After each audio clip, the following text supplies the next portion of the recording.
particularly across western parts of Scotland and much of Northern Ireland.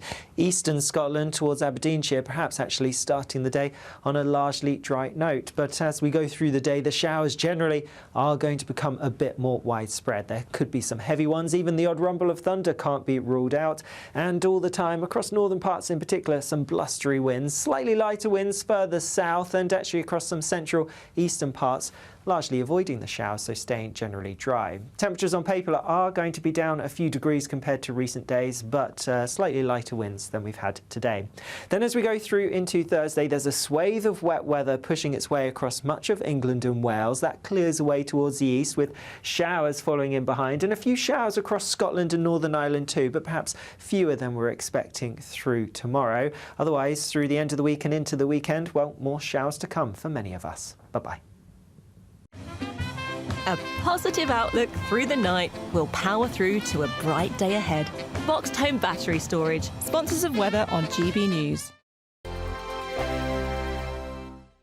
It's the final week to see how you could be our biggest winner yet, touring in this stylish Elnag Baron 560 motorhome. This brand new 2025 model comes complete with kitchen and bathroom areas and enough space to comfortably sleep a family of 4. We'll also give you a further £5,000 in tax-free cash to add a few of your favourite things. Don't miss out as lines close on the 6th of June. For another chance to win the lot, text WIN to 63225. One entry costs £2.50 plus one standard network rate message, or text BONUS to 63225. 5 entries cost £5 plus one standard network rate message. Go to gbnews.com/win. Entries start at £2.50. Call 0903 686 3232. Calls cost £2.50 plus your network access charge. Or post your name and number to GB13 PO Box 8690 Derby DE1 9TT. UK only. Entrance must be 18 or over. Lines close at 4 p.m. on the 6th of June. Please check the closing time if listening or watching on demand. Good luck. Westminster's full of talk, but out here, it's the real world. Am I allowed to talk then? No, that's it. This is where it matters, real people and real lives. That's what politics is all about. The fact has Trump made a good start? No. Straight answers, no spin, and just a couple of pints. How many fingers have I got up? About 10. So join me for Lee Anderson's Real World every Friday at 7 p.m, only on GB News. The People's Channel, Britain's news channel. Exciting news. Every Friday, my Patrick Christys Tonight Show is going to have a twist to it. We're welcoming some special guests. You. That's right, on Fridays I'm going to be doing my show in front of a live studio audience, because this show is about you and what you have to say. It's going to be the same big debates, same big topics, same big opinions, but every Friday night at 9 p.m. you are invited to come on down to Patrick Christys Tonight to be a part of the action. Only on GB News, the People's Channel, Britain's news channel. Hi, I'm Michelle Choudary, and my show is your opportunity to cut through all the noise and dive in headfirst to some robust debates. Ideas clash. Situation, isn't it? Because the failure is... You're deliberately avoiding my point. Nothing's held back. And if you think this is the end of it, wait for more. And we do not shy away from the difficult stuff. Sometimes I want to shake people and say, if only you understood. So join me on Jubes & Kerr weeknights at 6 p.m, only on GB News, Britain's news channel. Good Afternoon Britain isn't just about us. The wonderful thing about this programme is it's about everyone watching. It's an interactive programme. Well, there absolutely is something to see here, and we're going to be talking about it more. Whether it's breaking royal news, please bring us up to date. Or indeed a particularly punchy speech in the House of Commons. Very, very curious. We bring it to you live, and then we bring you live reaction as well. That's Good Afternoon Britain, weekdays from midday. Only on GB News, the People's Channel, Britain's news channel.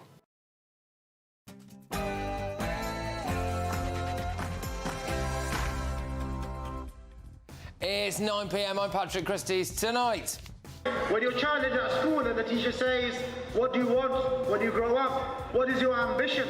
They should say, to dominate the whole world by Islam, including Britain. That is my ambition. I have a big exclusive for you on Choudary, Britain's most notorious jihadi, and... Adams, not 1, not 2, not 3, not 4, but 5 terrorists linked to Al-Qaeda, including 2 of Osama bin Laden's lieutenants, 1 linked to 9/11 and 1 to 21/7.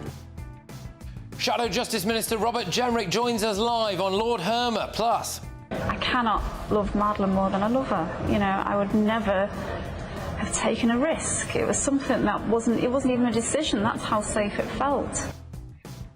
I will take you live to Portugal as a new search is underway for Maddie McCann and... Are you ready?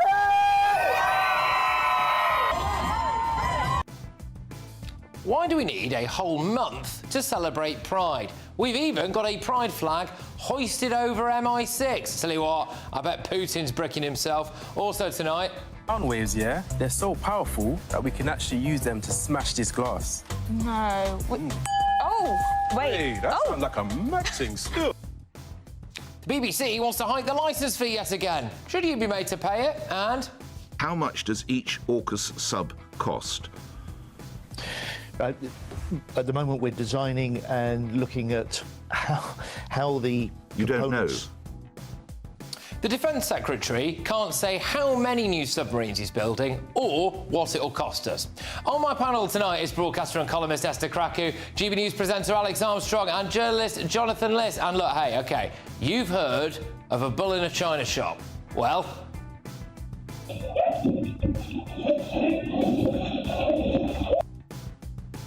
Get ready, Britain, here we go.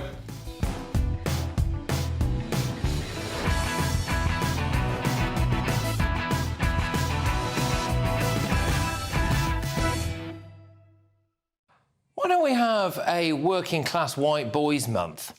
Next.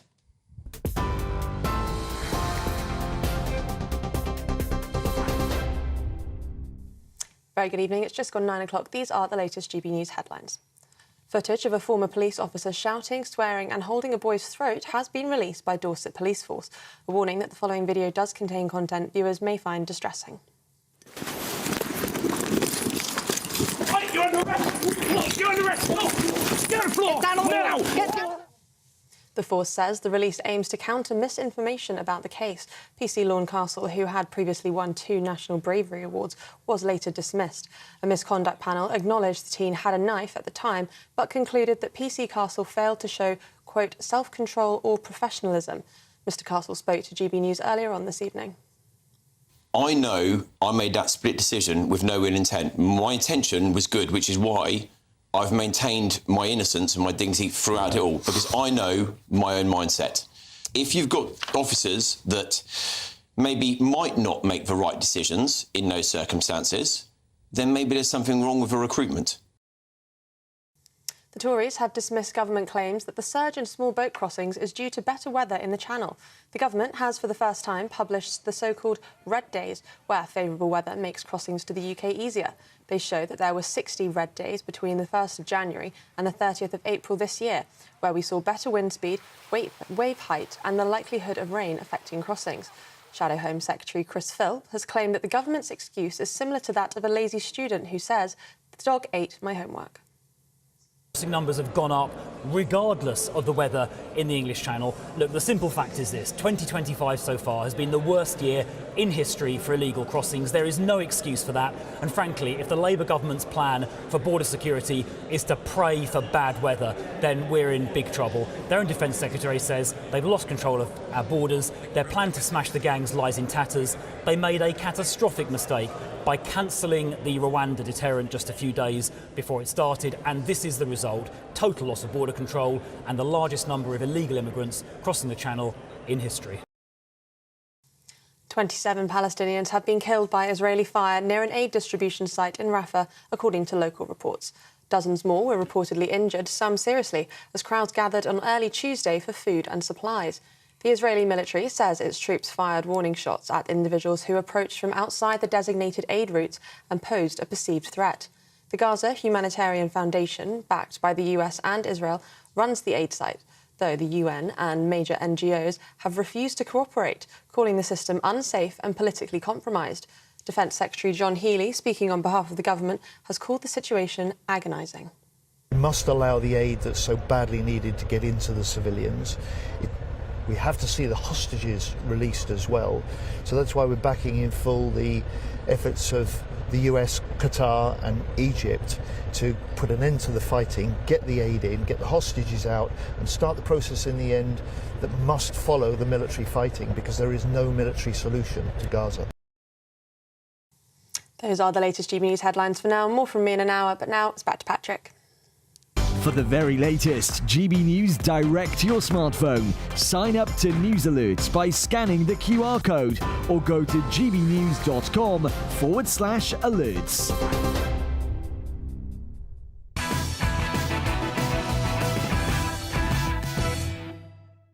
Good evening.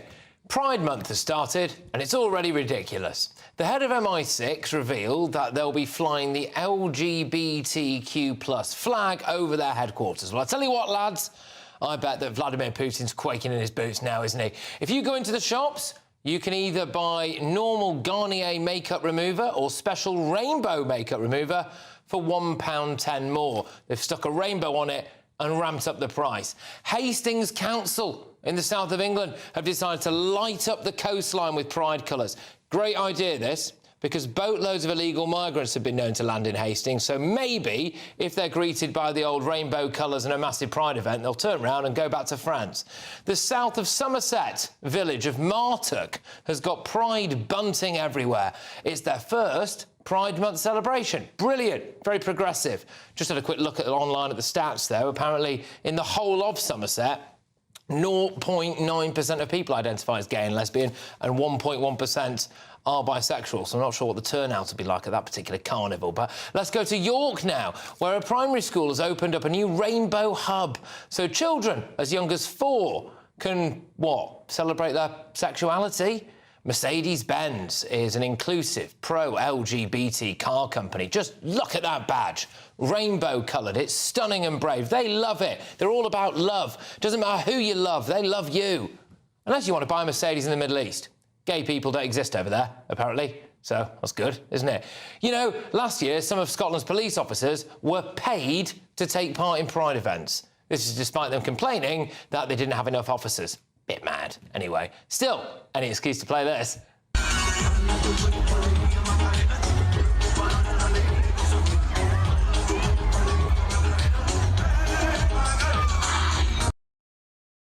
Obviously, the House of Lords has climbed on board. Those old duffers who tap in and claim their 360 quid before going on a taxpayer-subsidised boozy lunch and falling asleep and dribbling all over their own chins on the red benches.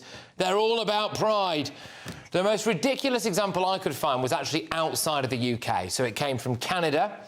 Air Canada has celebrated their... Now, I just need to make sure I get this right, OK? This is their first ever all -2 SLGBTQIA+ flight. What does that even mean? I don't know. Well, maybe you know. I certainly don't. Look, we basically just have one day to celebrate winning World War II. Why don't we have a working-class white boys month? I mean, they are the most disadvantaged group now. Look, homophobia exists. That's wrong. And historically, in Britain, gay people have faced discrimination. And that is wrong. But why do... of course, Alex Armstrong and journalist Jonathan Liss. Esther... A whole month for gay pride, your thoughts? Yeah, I mean, listen, I don't care. Like, not the fact that it has... I just don't care about the whole pride thing. If it's important to people, fine. I think I draw the line when public institutions and public bodies make a show of it and start putting flags. If it's not the British flag, I think it's inappropriate. Well, like MI6, for example. Like MI6, for example. I think it's highly inappropriate. I think it signals loyalties and divisions in a way that's not helpful. We live in a country where people are allowed to celebrate their own sexuality and their freedom and all of that, but we have to draw a line with public institutions because, like, what's next? Are we going to have, like, a happy bald man day? I mean, it's just, like, and then we're going to have it flying outside of, like, Westminster. It's just, there are no limits once you start going down the route of, oh, it's Pride Month, let MI6 start celebrating it. Come on. Well, Alex, your view, should MI6 really be hoisting the pride flag? No, it's absolutely ludicrous. Where does it end? I mean, do you have to put the Palestine flag up? Do you have to put every other one of these days flags up? I mean, no, but it's ridiculous, Jonathan. It's divisive. This is what it is. How is it divisive? How is it divisive? Gay people in this country have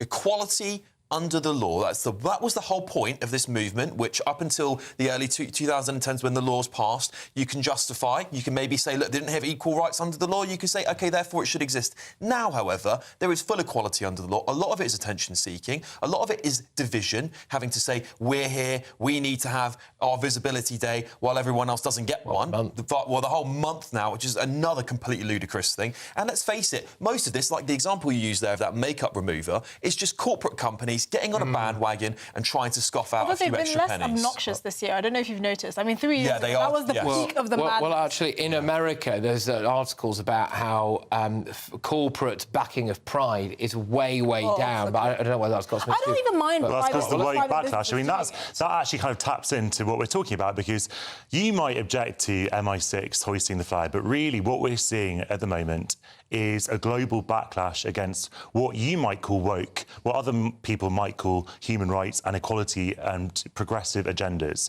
And that doesn't just mean trans people. It's, trans people are the canary in the coal mine, and then it goes to all kinds of minorities. We hear sort of senators and Congress people in the United States, and even a Supreme Court justice saying that maybe equal marriage should be a matter reserved for the states now. So, obviously, and what happens in the US often blows back here. I'm not saying that there is a movement amongst, say, reform to sort of stop equal marriage, but there is absolutely a backlash, and that is what these things are for. Where the backlash is coming from.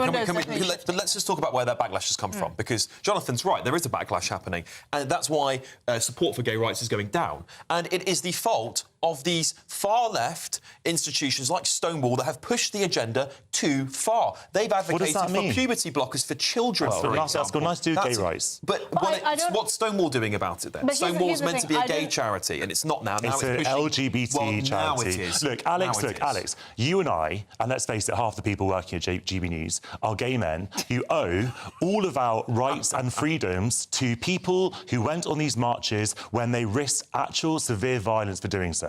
And it's not true that we've all reached equality and everything's great. There are so many instances of homophobia. I'll tell you, Alex. Where are the rights you don't have that anyone else doesn't have? I'm about to tell you. If you and I go beyond Soho, and not you and I maybe, but if we were to kiss other men, we would be at great risk of violence. A lot of people do not feel comfortable doing that. There are homophobic.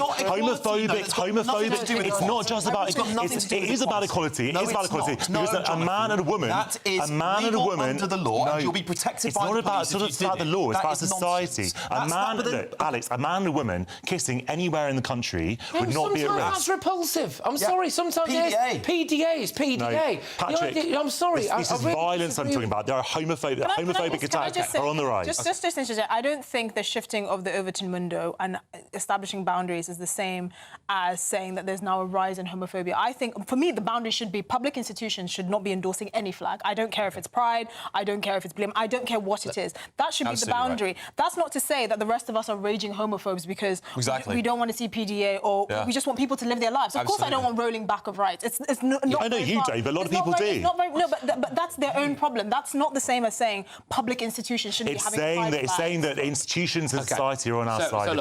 But let's park the idea now that in these we keep being told about these dangerous times of our enemies and all of this stuff. China is massing, Russia's massing. We've got to watch out for Iran. Oh, let's get that pride flag up on the top of MI6. Let's whiz ourselves on from that and talk about the Rainbow Hub at a York-based primary school. So they have taken Pride Month and they've decided to do an event for, in part, anyway, 4-year-olds to help celebrate Pride Month. Should that be happening? Of course not. Again, this is about boundaries. The Overton window shifting is not people saying we're now raging homophobes. They're saying what is appropriate in public life, and particularly for our children.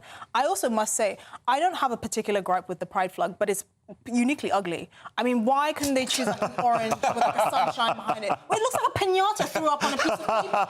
That's the only thing that's uniquely ugly. No, I must say that. I mean, other than the fact that it's offensive to the eye. Patrick, can I also say, I actually take objection to your opening gambit about the whole Putin thing, because it plays into this idea that if you support gay rights, you're somehow endorsing effeminate behaviour or weakness or sort of people who aren't quite right, and that is somehow giving succour to to our enemies. I think, actually, what the best thing to do when you're targeting a vicious homophobe like Vladimir Putin, who's making gay people's lives a misery in Russia, is say openly and proudly, well, those aren't our values, we support that, and we're not like you. And I do understand and appreciate that, but let me just come back to that quickly, because my point of it is not that I think that it's endorsing things like effeminate people on the front line or anything like that. It's not what I'm getting at at all. In fact, I happen to know people who are gay and are... Some of the most muscular people you've ever met, by the way. Right, yeah, right, exactly, right, no, 100%. What I am saying is I wonder whether or not to our enemies it indicates that maybe we're getting obsessed with things like the wrong priorities at a time when there are... That's all it is for me.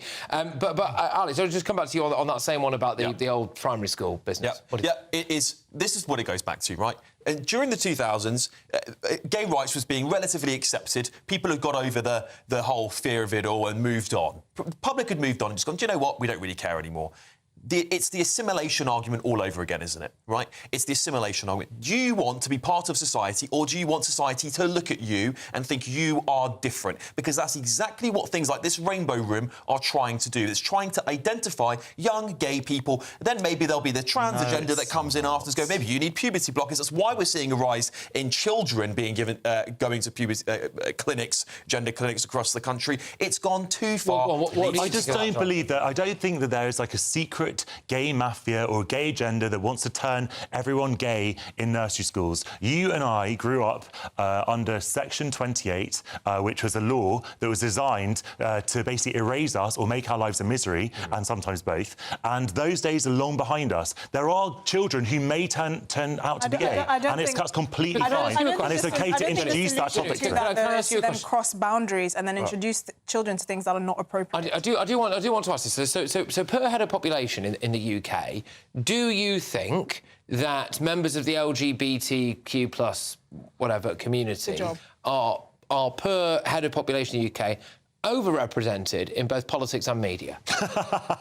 I mean, there are a lot of gay people in politics and media. So how can we simultaneously claim then that there is a huge barrier and still a suffering that they need to overcome in society, when they can be in the corridors of power, like to a larger extent than maybe the average numbers in population would suggest, and also have a huge role to play in the media? So they're influencing, I would argue, or have the capacity to influence. I'm not saying there's anything wrong with this, by the way, at all. I'm just saying I think it's a fact that people who happen to be gay or members of the LGBTQ plus community are very often in positions of power, both in politics and in positions of power in the media. Because that's not what we're arguing about. It's not. What's the struggle? What's the struggle? I already mentioned it a bit. This is not primarily about sort of discrimination in the workplace, like you might find with sort of racism in this country. That's not the main. I mean, it might happen that gay people are discriminated against sometimes, and trans people are certainly, and there are laws to combat that. This is about sort of freedom from hate. Homophobic attacks are on the rise. That's not about the law. That's about society, and that's one of the purposes of Pride.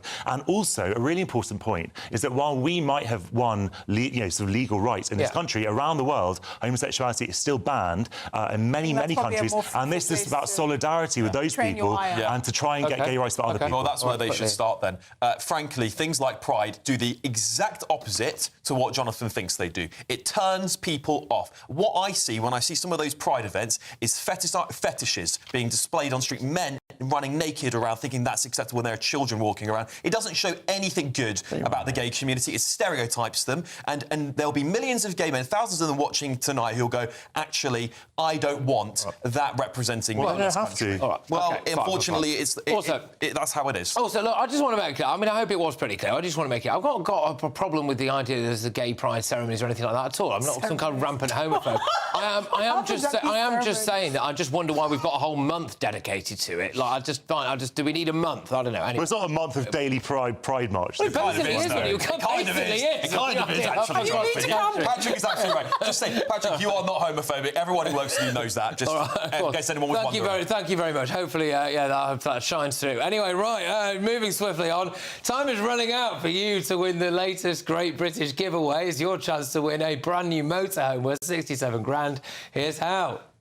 There's just 3 days left to grab a chance to win. Courtesy of Marquis Leisure, you could be spending your summer touring in this stylish Elnag Baron 560 motorhome, worth over £67,000. This brand new 2025 model comes complete with kitchen and bathroom areas and enough space to comfortably sleep a family of 4. We'll also give you a further £5,000 in tax-free cash to add a few of your favourite things, or just spend it however you like. Hurry, lines close on Friday. For another chance to win the lot, text WIN to 63225. One entry costs £2.50 plus one standard network rate message. Or text BONUS to 63225. 5 entries cost £5 plus one standard network rate message. Go to gbnews.com/win. Entries start at £2.50. Call 0903 686 3232. Calls cost £2.50 plus your network access charge. Or post your name and number to GB13 PO Box 8690 Derby DE1 9TT. UK only. Entrance must be 18 or over. Lines close at 4 p.m. on the 6th of June. Please check the closing time if listening or watching on demand. Good luck. So, got loads coming your way. Very serious story now, this one. I cannot love Madeline more than I love her. You know, I would never have taken a risk. It was something that wasn't even a decision. That's how safe it felt. I'm going to take you live to Portugal because police have now launched a new search for Madeleine McCann in a race against time to gather evidence to charge their key suspect, Christian Bruckner, before he's released from jail. But before that, Brits now could be facing a licence fee hike. Believe it or not, with everything going on the BBC, they want to hike that licence fee. So, apparently, they've been facing, cuts to the corporation. They've called for more money. Well, should Brits really be forced to pay more for the BBC? That's next.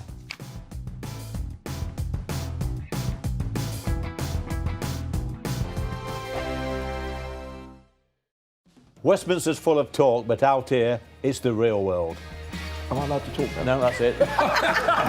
This is where it matters. Real people and real lives.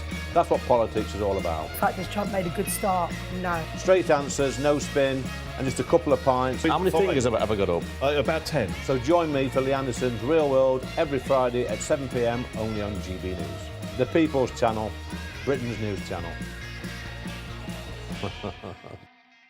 No matter the state it's in, this is our nation. Join me, Jacob Rees-Mogg, for a genuine, honest discussion on where we have been, where we are going, and where we are with the people who set the direction. That's State of the Nation every Monday and Tuesday at 8 o'clock, only on GB News, the People's Channel. Hi, I'm Michelle Choudary, and my show is your opportunity to cut through all the noise and dive in headfirst to some robust debates. Ideas clash. Situation, isn't it? Because the failure is... You're deliberately avoiding my point. Nothing's held back. And if you think this is the end of it, wait for more. And we do not shy away from the difficult stuff. Sometimes I want to shake people and say, if only you understood. So join me on Jubes & Co. weeknights at 6 p.m. only on GB News, Britain's news channel. Exciting news. Every Friday, my Patrick Christys Tonight Show is going to have a twist to it. We're welcoming some special guests. You. That's right, on Fridays, I'm going to be doing my show in front of a live studio audience because this show is about you and what you have to say. It's going to be the same big debates, same big topics, same big opinions. But every Friday night at 9 p.m, you are invited to come on down to Patrick Christys Tonight to be a part of the action.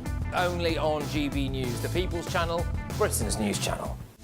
This is Britain's Newsroom, where your voice matters. It's just astonishing. With expert analysis and honest opinion, we don't just keep you informed. We bring you unique perspectives you won't see anywhere else. Can't argue with any of that. When the news happens, it happens here. On Britain's Newsroom, weekdays from 9:30 a.m. Only on GB News. At GB News, we are proud to stand for you, for the Britain you love, for the communities you live in. That's what makes us the fearless champions of Britain. Its voices and its values. Because we, at GB News, the People's Channel, Britain's news channel. Join me, Nana Okoye, for an informative, interactive news programme with a difference. It's fun. No, he didn't say that, Dave. I'm so surprised. I think there's an element of truth to that. Join me from 3 p.m. every weekend, only on GB News, Britain's news channel.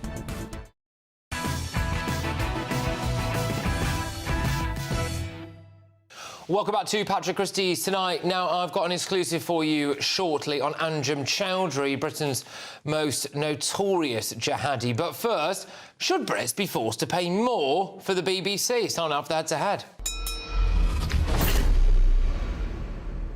Well, believe it or not, the boss of the BBC, Tim Davie, has called for a higher licence fee. And he slammed decades of cuts to the BBC's funding. Speaking at a conference today, he said, I do want universal funding and I want proper investment and not begrudging, grinding cuts to the BBC, which you've had in the last 10 years, which have just not helped. So ministers are currently locked in negotiations with the BB bosses over the future of the licence fee. So it stands at £174.50 at the moment. They're also, of course, battling declining viewing figures, and the BBC has been hammered by a number of scandals in recent years. Need I remind you of disgraced paedophile Hugh Edwards, who's refused to pay back the £200,000 of licence fee payer cash that he was paid after he was arrested. The BBC also spent 400 grand of licence fee payers' money on a controversial Gaza documentary that featured, oh no, who could have seen this coming, the son of a Hamas minister. They're also wasting your licence fee money on gimmicks like this. Sound waves, yeah? They're so powerful that we can actually use them to smash this glass. No. Oh, wait. Hey, that sounds like a matching skill.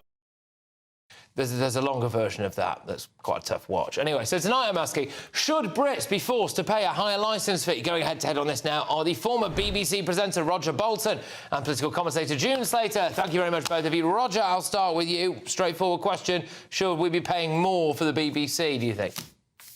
Yes, in the short term. It's for a cost of a cappuccino a week. You don't only get all the television channels, you get all the radio channels, local news, you get the websites, you get World Service, a significant amount of that. You've got a vast range of things. It's not just a television licence. And the BBC licence fee, in real terms, has gone down about 40% in 15 years. What I think we need is two things. One is an immediate increase, significant increase, so we stabilise the situation. Go on, how much, Roger? What's the fee? Hold on. Well, tell me how much. Then, secondly, hold on, we need to have a proper debate publicly about whether we want public service broadcasting, how we want to deliver it, and how we want to pay for it. The BBC has cut as much as it can. We should now have a public debate about what we want. OK. All right, the BBC's cut as much as it can. I mean, grief. I would love to try to see the BBC try to operate on the kind of budget. I thought you were chairman, objective chairman here. It was a head-to-head with this lady, and you were going to be an objective chairman. Yeah, well, you decided not to answer any of my questions. But anyway, June, I'll put this one to you. Well, what do you think about the money? Yes. June, what do you think about the money being paid for the BBC? Should we pay more? I think the BBC have to look at it from a different perspective. I understand where he's coming from. But what you've got to look at here, you've got a failed business model. And in 2020, you lost 80, let's have a look, 80,000. And then by 2023 to 24, that went up to 500,000 licence fees not being paid. That's because they don't want the product. A lot of the reason is the bias side of the news, which is why people watch GB News. The programme making, I can understand the creative part of it, but what you've got to look at from the public's point of view is they pay their licence whether they're using all those facilities or not. If you're paying for Netflix, you're definitely using Netflix because you made a conscious choice. We're being forced into the licence fee into a failing product. And what's happened here, the public is paying for the programme making, and then the BBC through BBC Studios is allowed to then sell that on to streaming services like Netflix or other bodies, Amazon Prime, and make a profit from that that's been funded for its creation by the taxpayer. Then I think 1.3 billion if you fund. You've got a £5 billion budget, 3.8 comes from us, 1.3 billion comes from basically, you know, it's not funded right. Okay. And if you were a business, if you were just a business, Let me just cut in. Sorry, let me just cut in because I want to go back to it. Roger, I'm just going to play you a clip. This landed not so long ago, actually. So this appears to be the current view of the BBC from the Americans. Have a look at this. We don't take the word of Hamas with total truth. We like to look into it when they speak, unlike the BBC, who had multiple headlines. They wrote, Israeli tank kills 26, Israeli tank kills 21, Israeli gunfire kills 31, Red Cross says 21 people were killed in an aid incident, and then, oh wait, they had to correct and take down their entire story, saying we reviewed the footage and couldn't find any evidence of anything. Oh. Okay, so we're going to look into reports before we confirm them from this podium or before we take action, and I suggest that journalists who actually care about truth do the same. Hey, Roger, if the BBC wants to save a bit of money, they can scrap BBC Verify, can't they? No, hold on a second. If you are honestly telling me that you trust the Trump White House more than you trust the BBC, I really think you need your head. Was she wrong about any of that, Roger? Yes, she was. Significant things she was wrong. And the other thing is the BBC... First of all, the problem with Gaza is you can't get independent journalists in there. Secondly, if the BBC makes a mistake, it corrects it. The Trump White House doesn't. Can I just correct one thing that's said before? The BBC auditors have dropped in television terms. Elsewhere, it's still the major broadcaster. It's still the most trusted news organisation. I mean, you know, it's ridiculous to suggest that it is not the most significant presence in the UK. Now, what is right is that people should have a proper debate about whether we want this to continue. And by the way, if you don't want to listen to the BBC or to watch television, you don't have to pay a licence. So, yeah, but there's talk, Roger, but that's not entirely true, is it? Because the talk is at the moment that even if you only watch Netflix, they might end up making you pay the BBC licence fee. And I just want to answer that question before I give the final word to June, Roger, that's right. When you say there should be an increased licence fee, what number are you talking about? Well, I would have thought that you need to... Well, my primary concern, to be honest, is what's happening in the World Service, where I really think it's been cut back dramatically. Well, how much should the licence fee be, Roger? Come on now. I couldn't tell you, but I would think something like 5% in the short term, but then a proper debate about whether we want the BBC to continue and what we want from public service broadcasting. I want both, and for a cappuccino a week, which is the cost, you get an astonishing array of services which we will desperately miss if we don't have them. Yeah, well, OK. June, you know, when we look at some of the examples there, you've been paying Gary Lineker's wages, you've been paying for Hugh Edwards' wages whilst he was, you know, up for all sorts of horrific crimes and things. I mean, the idea now that you'd come out with the begging bowl after that, I think is a bit rich, isn't it? I think it's disgusting, to be honest, and if you want to know what people really think, look on my thread. When I told people tonight I was coming on here to debate the TV licence fee, it just filled up with people telling me why we shouldn't be paying it at all. And go to subscription, give people a choice. If you're saying it's a cappuccino a week, I wouldn't pay for a shop boat coffee. I wouldn't pay £4 for a coffee. So I don't want to pay that for the TV licence to go up. I think you're out of touch. This is a failed model, mainly because of your news channel. It's not your programme making, it's the news that people have a grudge against because of the things you've kept from us.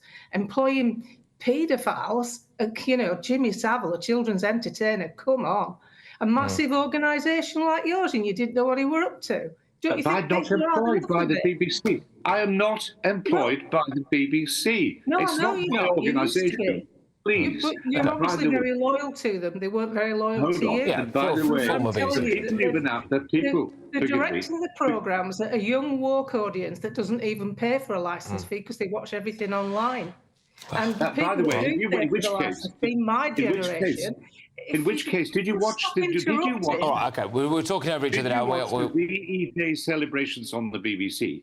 Do you watch any of those which celebrate? OK, fine. You can also watch them on this channel, by the way. But anyway, celebrate those things. You can watch them on the BBC that covers it. They do not just cater for what you call a woke young audience. That is absolutely untrue. You don't need to tell me off for my viewpoint. I didn't mention anything about yours, did I? I think you should have a few more manners, soon as you're BBC trained. All right.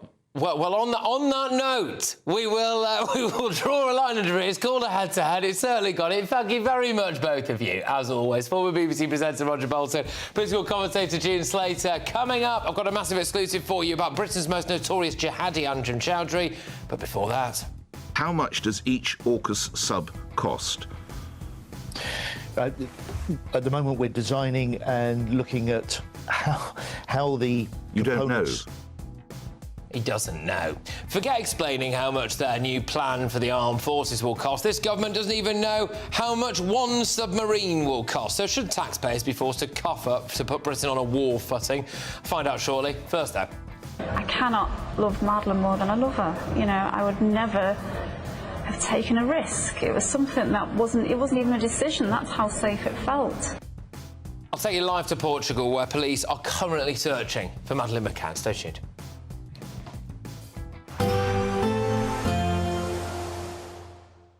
Be nice to escape the grey. Clear skies, here we come. As clear as our travel insurance. All Clear Travel Insurance sponsors GB News Travel Destinations Forecast.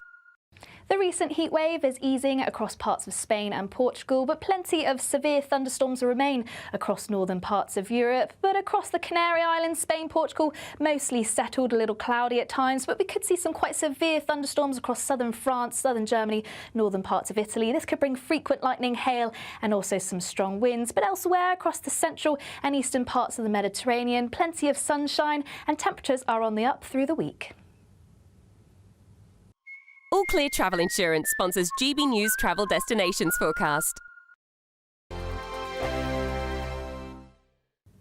Good evening, I'm here with your GB News weather coming to you from the Met Office. It is still going to stay quite blustery with some further showers across northern parts overnight, and I think many of us will notice that it is a fair bit fresher than recent nights as well. It's all due to low pressure to the north of us, keeping those blustery winds, especially, like I said, towards the north, and we do have fresher air than of late across us too. Like I said, the showers across northern parts continuing through the night. They could merge into some longer spells of rain for Scotland and Northern Ireland in particular.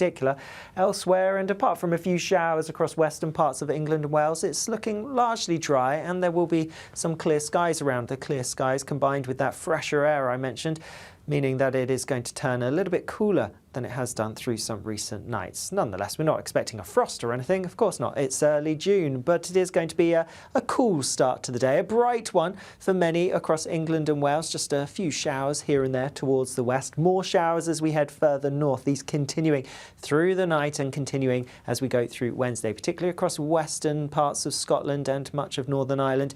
Eastern Scotland towards Aberdeenshire, perhaps actually starting the day on a largely dry note. But as we go through the day, the showers generally are going to become a bit more widespread. There could be some heavy ones, even the odd rumble of thunder can't be ruled out, and all the time across northern parts in particular some blustery winds, slightly lighter winds further south, and actually across some central eastern parts largely avoiding the showers, so staying generally dry. Temperatures on paper are going to be down a few degrees compared to recent days, but slightly lighter winds than we've had today. Then as we go through into Thursday, there's a swathe of wet weather pushing its way across much of England and Wales. That clears away towards the east with showers following in behind, and a few showers across Scotland and Northern Ireland too, but perhaps fewer than we're expecting through tomorrow. Otherwise, through the end of the week and into the weekend, well, more showers to come for many of us. Bye-bye. Headliners on GB News 11 p.m. every night. It's got 3 top comedians going through the next day's newspapers so you don't have to read them, which is great. That's a good point. He's lying. I mean, maybe he's not lying. That's Headliners every night from 11 p.m. and 5 a.m. as well on GB News, Britain's news channel. No matter the state it's in, this is our nation. Join me, Jacob Rees-Mogg, for a genuine, honest discussion on where we have been, where we are going, and where we are with the people who set the direction. That's State of the Nation every Monday and Tuesday at 8 o'clock, only on GB News, the People's Channel. This is Britain's newsroom, where your voice matters. It's just astonishing. With expert analysis and honest opinion, we don't just keep you informed. We bring you unique perspectives you won't see anywhere else. Can't argue with any of that. When the news happens, it happens here. On Britain's newsroom, weekdays from 9:30 a.m. Only on GB News.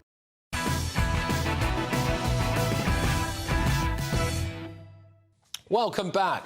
Coming up, would you be willing to pay more tax in order to put Britain on a war footing? But first, police have begun a new major search for Madeleine McCann in a race against time to charge the man who is the major suspect in the case before he's released from prison. By the way, he said he'll just go on the run after his release from prison, so I suppose at least he's upfront about that. But around 30 German police officers will examine a site on the outskirts of Praia da Luz in Portugal where convicted paedophile Christian Brook Bruckner was living at the time Maddie went missing. He's due to be released later this year after serving a 7-year sentence for raping an American tourist in Portugal. But police fear, as indeed he has told them he will do, that he'll just vanish if he's freed.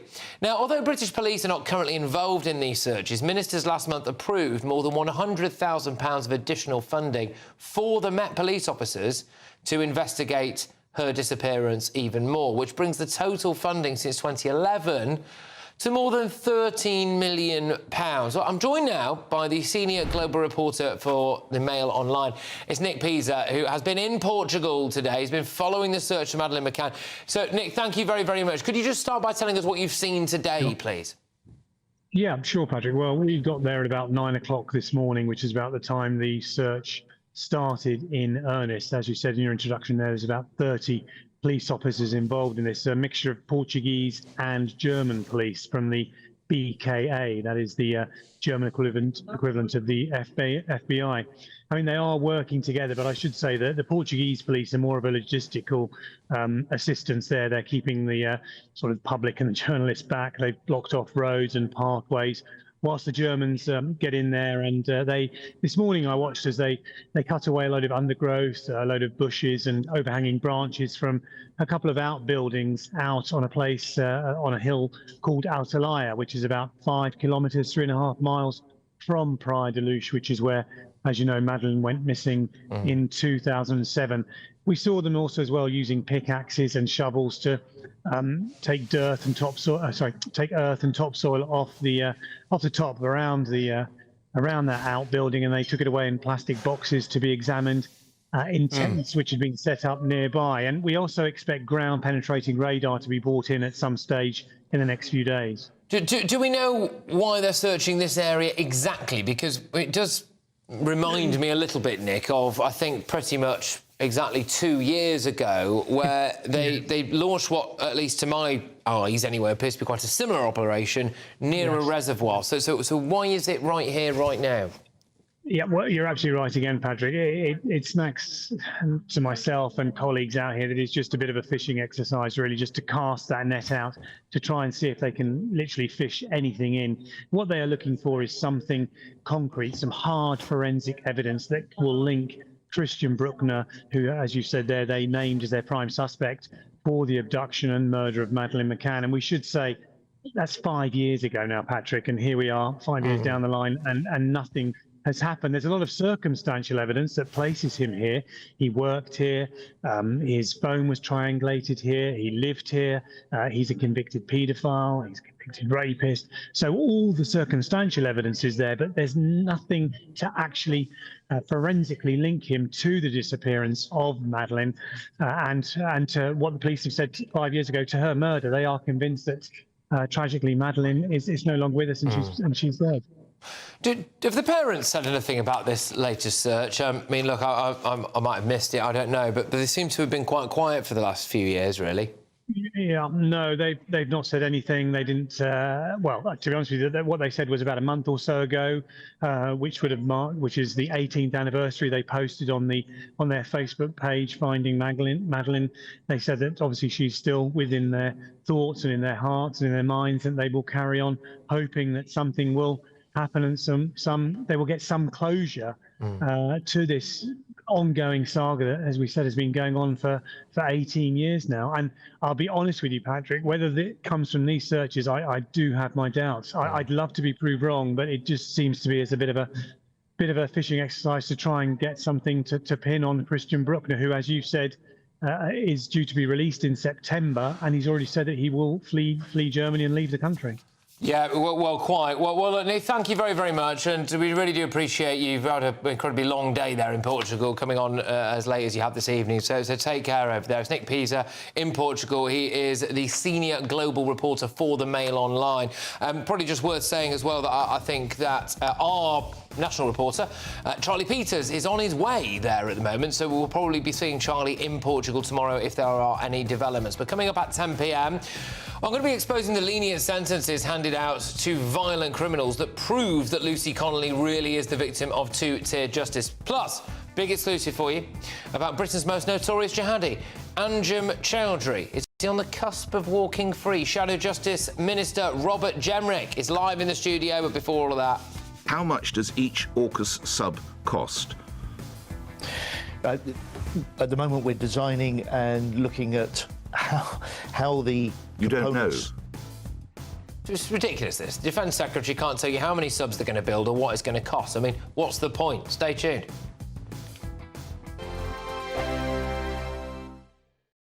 Westminster's full of talk, but out here, it's the real world. Am I allowed to talk then? No, that's it. This is where it matters, real people and real lives.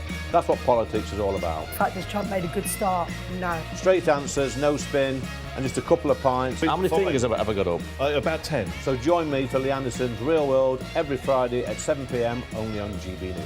The People's Channel, Britain's news channel. Welcome back to Britain's Newsroom with Andrew and Beth. Hello everyone, Patrick Christys here. I'm Michelle Duke, Britain's News Channel. Access the stories that matter to you. Take the GB News family with you on any device. And as long as you have an internet connection, tune in to GB News anywhere on the planet or beyond. GB News, the People's Channel, Britain's news channel. From the school run to the home run, watch a new show for all of Britain. So he can say whatever he wants. A straight-talking show where all voices are heard. And, you know, when are we going to stop talking about smashing the gangs and actually do it? With the stories that matter from every part of our country. There's a bit of a crash landing there for your Chancellor. Bold, fearless and standing up for you. That's me, Martin Daubney, 3 p.m. till 6 p.m, weekdays, here only on GB News. The People's Channel, Britain's news channel. Good Afternoon Britain isn't just about us. The wonderful thing about this programme is it's about everyone watching. It's an interactive programme. Well, there absolutely is something to see here, and we're going to be talking about it more. Whether it's breaking royal news, please bring us up to date, or indeed a particularly punchy speech in the House of Commons. Very, very curious. We bring it to you live, and then we bring you live reaction as well. That's Good Afternoon Britain, weekdays from midday. Only on GB News, the People's Channel, Britain's news channel.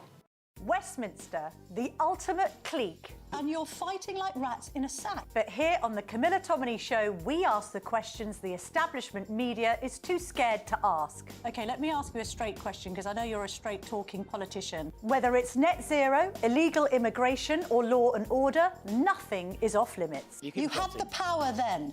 Yeah, as I and say, now you've lost it. That's the Camilla Tominey Show, a politics show that's fearless. But no, let me finish my question if you don't mind, because it is my show. Sundays at 9:30, only on GB News, the People's Channel, Britain's news channel. No matter the state it's in, this is our nation. Join me, Jacob Rees-Mogg, for a genuine, honest discussion on where we have been, where we are going, and where we are with the people who set the direction. That's State of the Nation every Monday and Tuesday at 8 o'clock. Only on GB News, the People's Channel.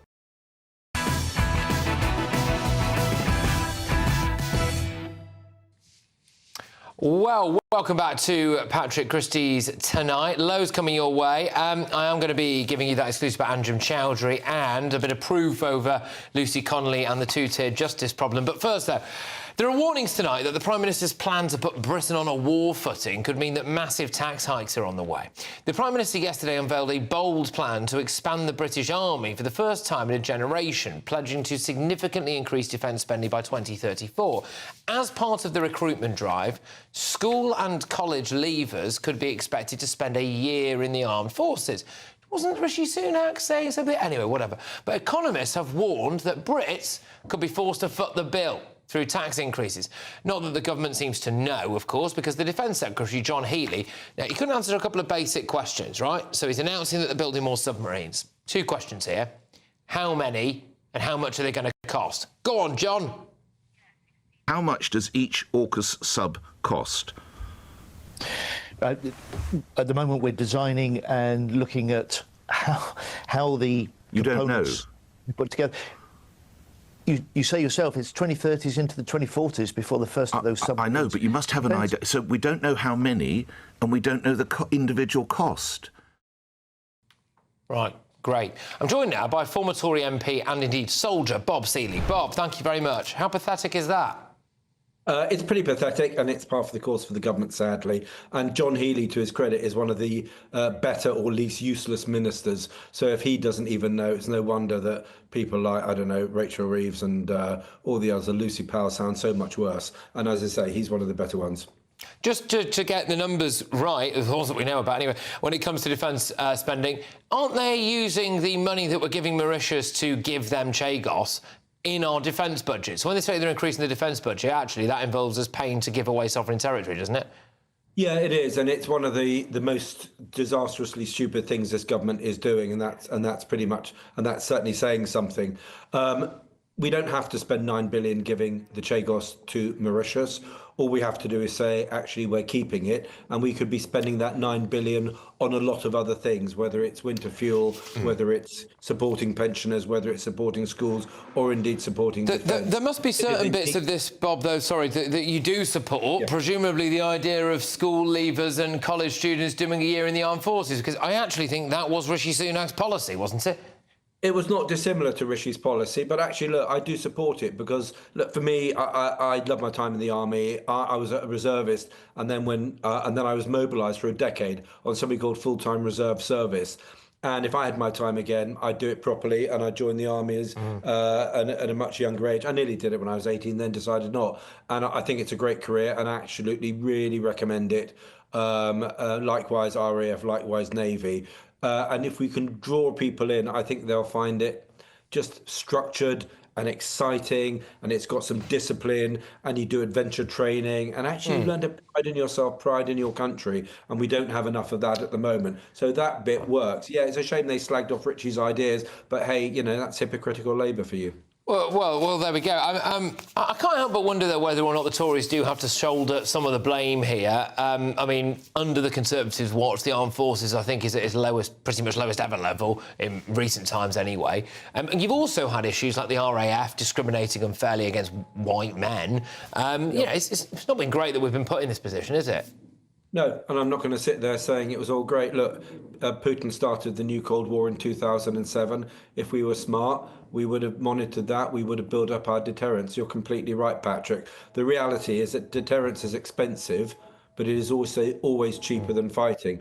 And the fact is we're now spending a lot of money arming Ukraine, or reasonable sums of money arming Ukraine, because deterrence has not worked, because Putin thought we were weak. He didn't think we'd defend or support the Ukraine, and he didn't think the Ukrainians were going to fight. So if he understood our deterrence, and if he was deterred, we wouldn't be in the mess we're in now, and tens of thousands, hundreds of thousands of people wouldn't be dying on the other side of Europe. Just quickly, quickly and finally, who would make a better wartime Prime Minister, Kemi Badenoch or Keir Starmer, realistically? Oh, I mean, sorry, I think Keir Starmer is one of the worst Prime Ministers in our history. Of course, Kemi. So you think Kemi Badenoch would be our modern-day Churchill, do you really? Look, I think, yeah, I do. I think Kemi's a good leader. But look, I'm sorry, if you're asking me, as a soldier, I personally find it offensive the way that Keir Starmer dresses up in a uniform and looks like he's acting tough. This is Why? A man, because this is a man who's spent his political career and legal career being on the left of British politics, or taking this state to taking our nation to court and supporting people, very often former terrorist sympathisers, and people who wish this country harm. And he's been their lawyer through thick and thin. Well, it's funny. Yeah, I mean, hey, look, obviously, Keir Starmer denies done anything wrong, but it's funny you should mention all that, Bob, because I've got Robert Jenrick on quite shortly, who's done a number on Lord Herbert, hasn't he? So we'll talk about that. Bob, thank you very much. It's always a pleasure. Look after yourself. There's Bob Seeley there, former Tory MP and soldier. Coming up at 10 p.m, lenient sentences handed out to violent criminals that prove Lucy Connolly really is the victim of two-tier justice. You're not going to want to miss that. And Harry Adams, not one, not two, not three, not four, but 5 terrorists linked to Al-Qaeda, including 2 of Osama bin Laden's lieutenants, 1 linked to 9/11 and 1 to 21/7. Shadow Justice Minister Robert Jenrick is live in this studio on Lord Herbert. Plus, he'll be reacting to this major breaking news about Islamic hate preacher Anjem Choudary. Well, could he be on the cusp of walking free? Stay tuned.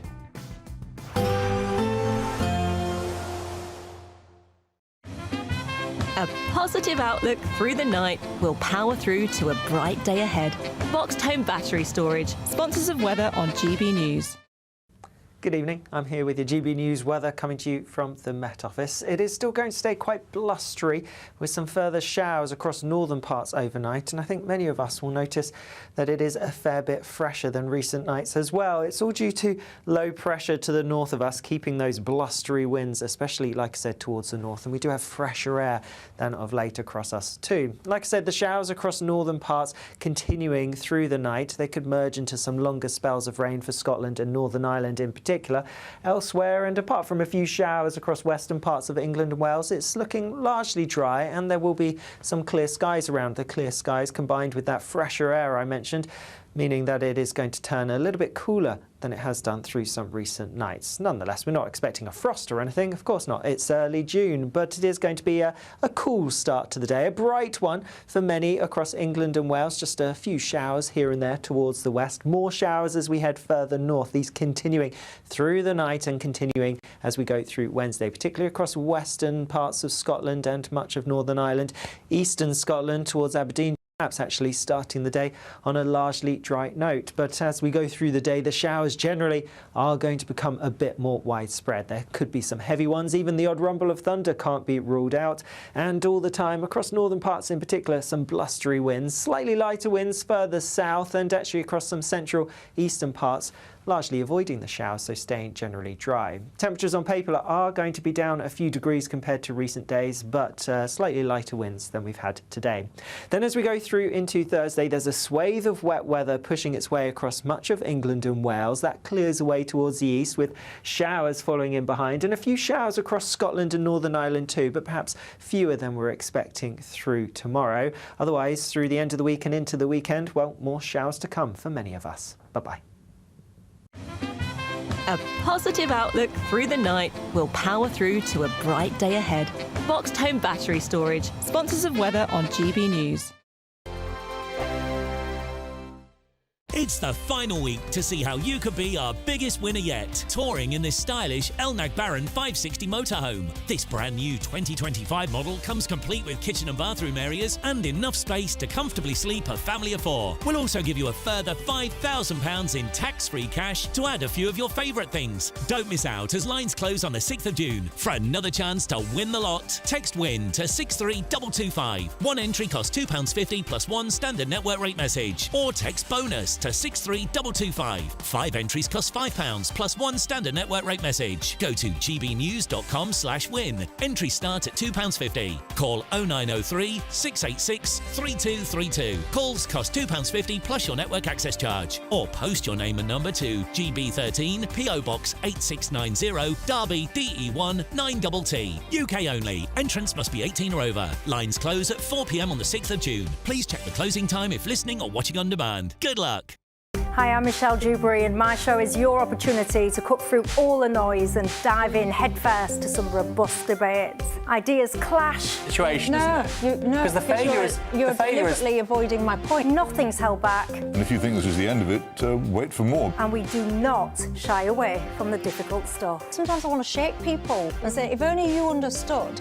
So join me on Jubes & Co. weeknights at 6 p.m. only on GB News, Britain's news channel. Headliners on GB News 11 p.m. every night. It's got 3 top comedians going through the next day's newspapers so you don't have to read them, which is great. That's a good point. He's lying. Maybe he's not lying. That's Headliners every night from 11 p.m. and 5 a.m. as well on GB News, Britain's news channel. Westminster's full of talk, but out here, it's the real world. Am I allowed to talk now? No, that's it. This is where it matters. Real people and real lives. That's what politics is all about. The fact has Trump made a good start? No. Straight answers, no spin, and just a couple of pints. How many fingers have I got up? About 10. So join me for Lee Anderson's Real World every Friday at 7 p.m. only on GB News. The People's Channel, Britain's news channel. Join me, Nana Akwe, for an informative, interactive news programme with a difference. It's fun. No, he didn't say that, Dave. I'm so surprised. I think there's an element of truth to that. Join me from 3 p.m. every weekend, only on GB News, Britain's news channel. No matter the state it's in, this is our nation. Join me, Jacob Rees-Mogg, for a genuine, honest discussion on where we have been, where we are going, and where we are with the people who set the direction. That's State of the Nation every Monday and Tuesday at 8 o'clock, only on GB News, the People's Channel.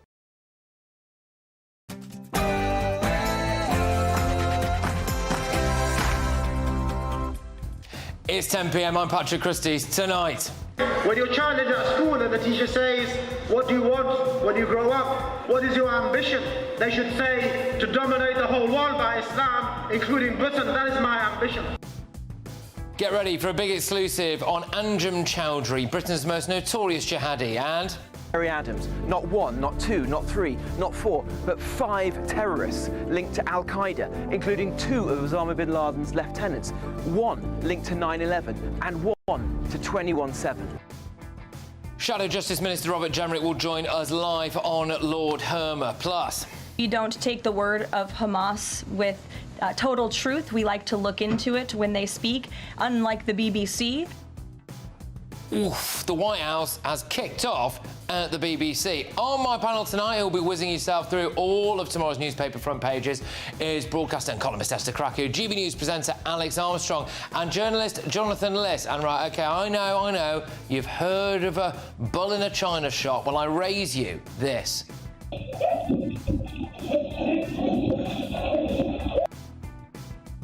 Get ready, Britain, here we go.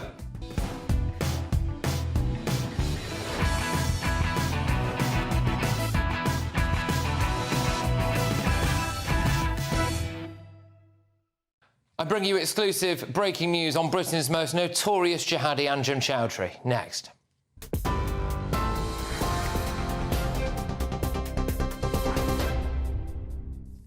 Very good evening. It's just gone 10 o'clock. These are your latest GB News headlines. Top story, footage of a former police officer shouting, swearing and holding a boy's throat has been released by Dorset Police Force. A warning, the following video contains footage some viewers may find distressing. You're under arrest! Look, you're under arrest! Look! Get on the floor! Get down now! Get down! The force says the release aims to counter misinformation about the case.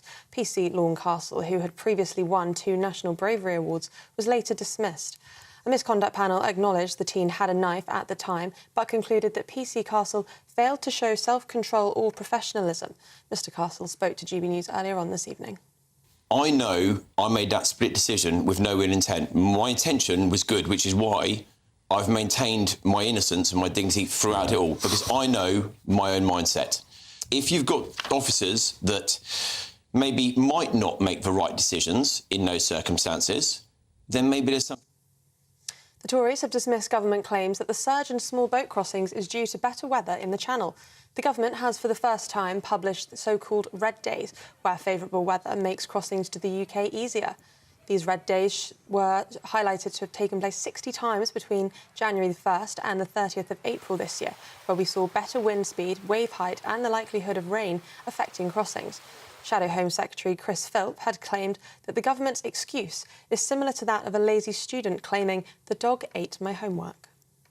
Numbers have gone up regardless of the weather in the English Channel. Look, the simple fact is this: 2025 so far has been the worst year in history for illegal crossings. There is no excuse for that. And frankly, if the Labour government's plan for border security is to pray for bad weather, then we're in big trouble. Their own Defence Secretary says they've lost control of our borders. Their plan to smash the gangs lies in tatters. They made a catastrophic mistake by cancelling the Rwanda deterrent just a few days before it started, and this is the result: total loss of border control and the largest number of illegal immigrants crossing the Channel in history. And 6 people have been arrested after being accused of smuggling over 200 Botswana nationals into the country illegally.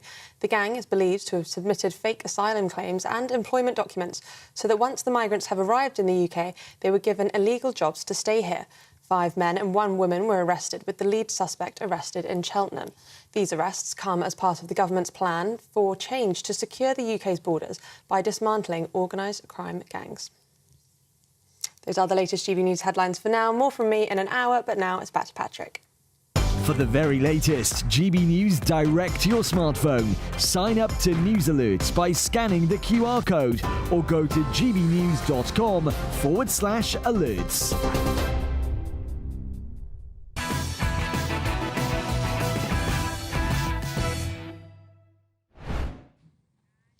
Good evening. I'll start this hour with some breaking news. The notorious hate preacher Anjem Choudary has failed in his first attempt to overturn his terror conviction and 28-year prison sentence. The former lawyer, who became one of Britain's most reviled extremist clerics, was jailed for running the Islamic Thinkers Society, a banned terror group active in the US and Canada, from his East London home. The Criminal Appeal Office told us here exclusively at GB News the single judge refused both applications, but they have since been renewed to go before the full court. So Choudary now faces one final shot at release. A panel of 3 judges will decide whether his appeal holds any merit and if it should be heard in open court.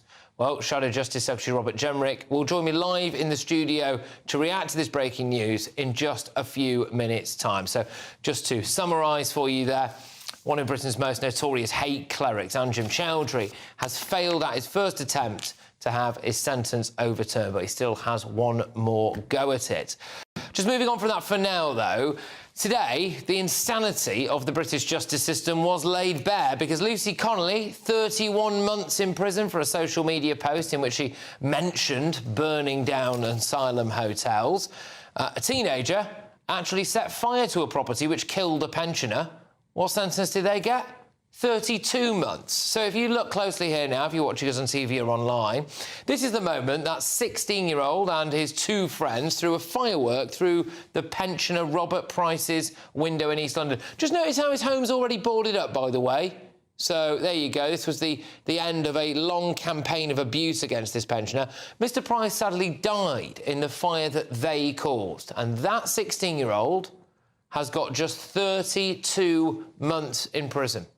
It's remarkable, isn't it? Lucy Connolly, 31 months. Check these 2 out. 2 people smugglers who piloted a boat across the Channel carrying 70 people, 2 of whom died, have today been sentenced to 8 months in prison. 8 months. So Lucy Connolly, nearly 4 times as long behind bars as 2 foreigners who killed people whilst trying to invade Britain.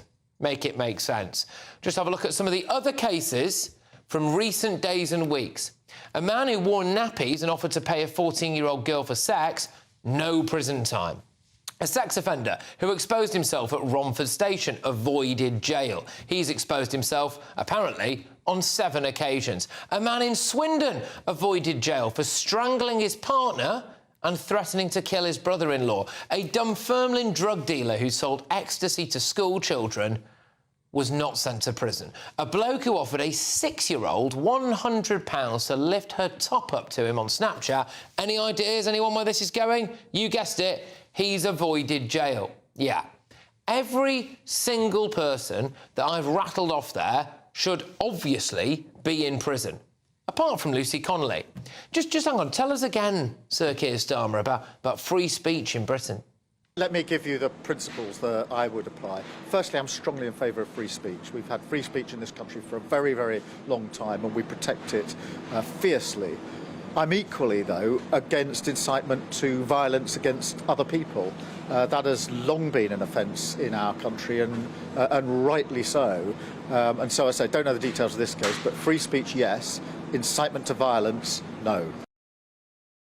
Doesn't know the details. His Attorney General signed off on the prosecution. Whatever. Hey, look. Mum makes a dodgy social media post, apologises, removes it, 31 months banged up. Exposing yourself in public, being a paedophile or throttling your partner, you walk free. Modern Britain. Let's get thoughts of my panel. Columnist and broadcaster Esther Krakow, GB News presenter Alex Armstrong, political commentator and journalist Jonathan Liss. Esther, I've rattled off a catalogue of pretty devastating cases there where people, sick, twisted, evil people, some would say, have just avoided jail for things. And you compare that. That's all, by the way. Every single one of those cases is from, like, the last few weeks or few days, even. You got Lucy Connolly in for 31 months. Make it make sense. Yeah, I mean, obviously the justice system is fundamentally broken. But I don't think these judges sentence people by thinking, oh, actually, you're a paedophile, let me let you off free, but let me sentence the social media post lady 31 months. So this basically stems from this 2006 act where they were Parliament was trying to basically control riots and the spread of riots. So they came down hard on people that were likely to incite violence in the public. And we saw this after the Birmingham riots and then the 2011 England riots, where people were sentenced to quite harsh prison sentence to try and discourage people from putting stuff on social media. Clearly, this system has gone mad because there's no accountability for the judges sentencing these people to 31 months or harsh sentences, for example, whilst our justice system is letting paedophiles walk free. But also, we don't actually have any data of whether this works. So whether, this harsh sentencing of people that are seen to incite violence on social media or to encourage riots, we don't actually know the efficacy of it, but we've just it's been embedded into our justice system. So now we have this grotesque situation where you have terrorists walking free. Look. But the most direct, I would argue the most direct comparison that we can make with Lucy Connolly was the first case that I rattled off there, which was this collection of young individuals, including a 16-year-old there, who did literally firebomb a pensioner's home. So they literally set fire to something. They didn't just write about it on social media. That man died, and they'd previously launched a campaign of hatred against him. So that was the culmination of a long campaign. One of them has got 32 months, so 1 month longer than Lucy Connolly. Yeah, well, it's quite obvious there's a two-tier system in Britain. I think most British people feel that, even if it is due to things like sentencing laws, for example, that determine those people should be put away for X amount of time. It's the public feeling that those laws are actually being more lenient to people who have done severe things. In fact, the Attorney General recently refused, a Telegraph reporting on this the other day, recently refused to review the case of a paedophile and a rapist, two different separate cases, both who received less time than Lucy Connolly. So there's definitely an element to politics here, because if Lord Hermer had felt that those sentences were too lenient, he would have stepped in. So we know politics plays a role when it comes to sentencing. Therefore, and who's holding these judges to account? Who is holding the judge that sentenced Lucy Connolly to 31 months in prison? It's meant to be the CPS, isn't it? But this is the point. We've had a system that's now been embedded. We don't know the efficacy of it. It's interesting. And so you have this grotesque situation where you have actual violent, horrible criminals basically walking free or having a soft touch. And then Lucy Connolly serving 31 months. Apparently, one of the judges that was involved in the... I don't know if we could just play that footage again of the people there that were firebombing that guy's house. I think we've got it there. But apparently, one of the judges who was involved with this also just happened, completely coincidentally, to be head of some kind of diversity and race relations group as well. And I do just wonder if that plays a mindset with some of these people. So Jonathan, when we look at this, clearly a despicable act here. A man dies here. We know why his windows and door is boarded up previously. It's because he's been subject to a huge campaign of harassment and awful stuff. They callously and cruelly firebomb his house. He dies as a result of this. One of them got 1 month in prison longer than Lucy Connolly. Let's be honest, he'll probably be out in half that time. We have got a broken justice system, haven't we? I mean, I think these images are deeply distressing to watch. I kind of don't really want to see them myself, to be honest. And look, I have a view that is not always popular with people on my side of the fence, which is that there should be an extremely high bar for criminality when it comes to speech issues, speech crimes. And not only that, but I think there should be a very, very high bar for actually imprisoning people. I am not sure what good is done to society by keeping Lucy Connolly, whose views I completely detest and completely reject in every way, in prison. I don't know what good that is doing to the public or indeed her daughter or anything. And you take in factors such as the fact that she deleted the tweet. The tweet was vile. And I always like to test myself when these things happen. How would I feel if it was, say, a person from a minority who was saying this about churches or synagogues? And I think basically I would feel the same thing, that if you... I think that you should be banned from social media immediately. You should certainly get some kind of police caution. But if you delete it, if you apologise for it, I don't think that society is best served by keeping in prison for a long time. And I think that should apply to all kinds of people who are currently facing difficulties and sanctions based on things they've said. I think there are various things at the moment that I think are just fundamentally eroding at the fabric of British society, and I would suggest that one of those things, Esther, is if you are a man who pays kid who wears nappies and tries to pay a schoolgirl for sex, that you should go to prison. If you walk free, but people are in prison for social media posts, I think people, just generally in the public, think that's a bit squiffy. That's quite controversial. How dare you? Yeah, but listen, I think most of the general public knows where to draw the line with common sense. We don't send people that are clearly not threats to the public to prison. Lucy Connolly is taking up a perfectly good prison space, even though we hear the Justice Secretary tell us all the time there are no prison spaces, which is absolutely baffling. If we can prioritise sexual offenders, paedophiles, terrorists, I think the British public will be happy. Yeah.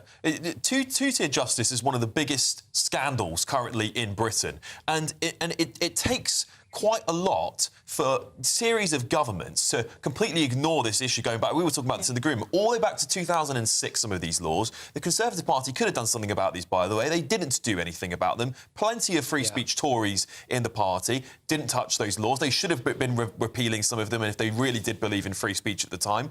Obviously, now they found their conscience with it, which I take a little bit of issue with, but I'm glad to see that they're finally falling on the right side. But, yeah, frankly, someone being locked up for tweets, it just shouldn't happen. OK, but Alex, look, I think that where I disagree with you is this idea that there's a two-tier justice system, which plays into this idea that there's somehow a conspiracy that is targeting some people and letting other people go. I don't think that's what's happening. I think Esther, had the finger on the button about sort of the riots, and I think that there's obviously in those situations there's a huge fear about spreading hate and all that stuff. But what about a huge fear about people dealing drugs to kids or trying to touch them? I mean, I've got a fear. They're not mutually exclusive. The legal architecture has not allowed us to have a common sense approach to it. The justice system is not working, and as the other two panellists are saying, it's not looking as though it's working. That is a problem. But I don't think it's a conspiracy designed to keep some people away and other people out. Right. Let's be clear about something. They are making, and they have made, an example of Lucy Connolly. They have deliberately backfired, and it's backfiring massively because when she's out, she's going to go on the biggest free speech tour in the world. I don't know why the government are not giving her some leniency. She's going to go. It's not the government. It's not the government. But the government can intervene. All right. We saw Keir Starmer intervene to get her locked up and people like that locked up in the first place. He called for courts to be open 24 hours, 7 days a week. If they want to intervene with the CPS, they will. Right. Let's not pretend. Can't tell judges what to have to sentence people. That's what the Attorney General's there for. No, they don't. Of course they can. They can intervene if they can appeal it. They can't just dictate. It doesn't mean that she hasn't been used, right? She is being used as an example to other people to say, if you do this, these are the consequences. When it came to her appeal, completely ignored, denied. Yeah. You aren't going to be let out. You're not going to see your kids. Your husband's dying. We don't care. Well, look, the appeal was on arguments of law about whether the advice she'd received from her solicitor, so it wasn't a bit different. We're going to have to move on. I just think it's an interesting thing to see, just in recent days, what Labour ministers or the Prime Minister appear to have no knowledge of. They appear to have no knowledge of the Lucy Connolly case, the Prime Minister. We've got our Defence Secretary appears to have no knowledge about how many new submarines are being built or what they're going to cost. The DEFRA Minister was also, or Environment Minister, whatever the job title is, was on LBC earlier this morning. Didn't appear to have any knowledge about that massive case about the farmer who killed himself because of Labour's new tax hikes. Amazing. They don't seem to know anything, do they? Well, they don't know anything. They don't read the news. They don't read it. Or do we think that maybe they do actually know about this? It's almost like Westminster's out of touch. Or maybe they're not telling us the full truth. Anyway, right, some breaking news for you now from the United States. Yes, so the UK appears to have been spared from the immediate hit of Donald Trump's 50% steel and aluminium tariffs. The US president has decided to provide different treatment to the UK after the trade deal that was struck between Washington and London last month. That's according to a social media post from the White House this evening. This is the breaking news that we're just bringing to you now. For now, the levies will remain at 25% for imports from the UK. However, Britain could still be subject to the higher 50% tax rate from July, according to the document. A government spokesman said this. They said, "We are pleased that as a result of our agreement with the US, UK steel will not be subject to those additional tariffs. We will continue to work with the US to implement our agreement, which will see which will see the 25% US tariffs on steel removed." That's the breaking news out of the US this evening. A bit more on that later, possibly on the front pages. But time is running out for your chance to win the Great British Giveaway. It's a massive motorhome, £5 on top. Here's how. There's just 3 days left to grab a chance to win.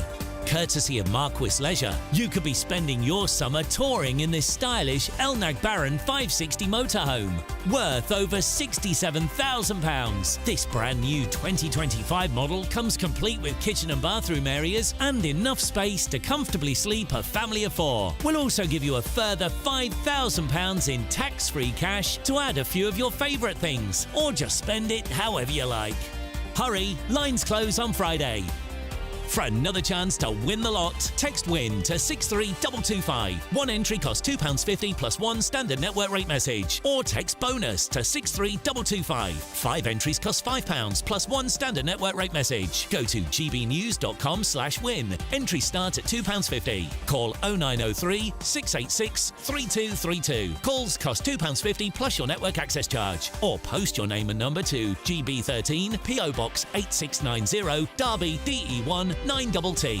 UK only. Entrance must be 18 or over. Lines close at 4 p.m. on the 6th of June. Please check the closing time if listening or watching on demand. Good luck. Coming up, all of tomorrow's newspaper front pages and that breaking news on the Telegraph, apparently. So here we go, get a load of this. Breaking news in the Telegraph. White British people will be a minority in 40 years' time. You heard that right. White British people will be a minority in 40 years' time. More on that shortly, but before that. Adams. Not 1, not 2, not 3, not 4, but 5 terrorists linked to Al-Qaeda, including 2 of Osama bin Laden's lieutenants, 1 linked to 9/11 and 1 to 21/7. I've just seen him enter the building. Shadow Justice Secretary Robert Jenrick is live in the studio to talk about Lord Herman. Does he need to go? Stay tuned.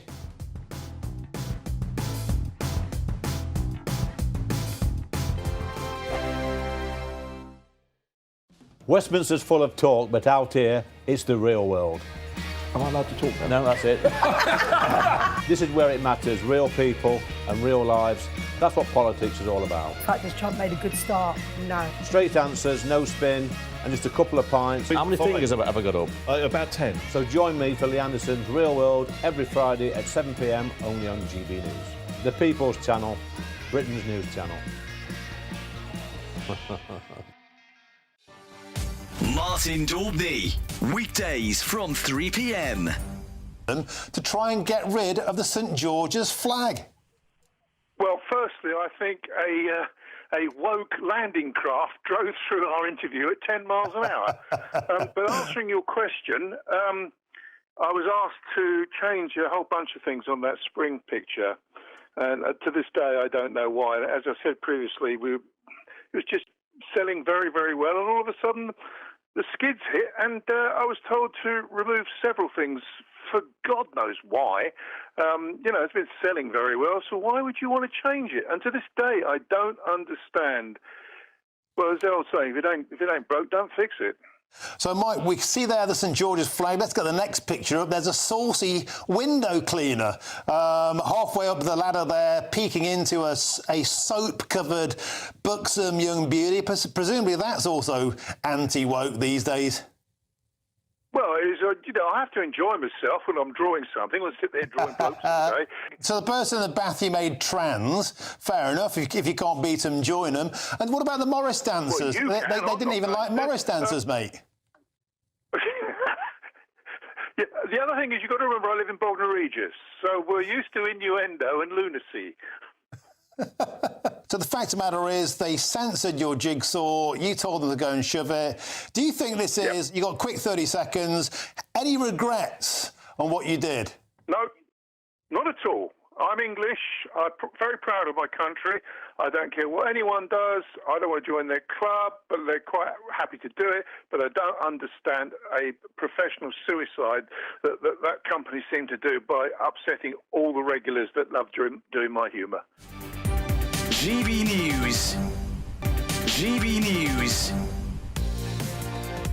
Mornings don't have to be tiresome, especially if you have the right company. Wake up to news as it happens, opinion and debate, and of course, a little bit of entertainment too. Because when the kettle's on, we're on. That's Breakfast on GB News, a show worth waking up for.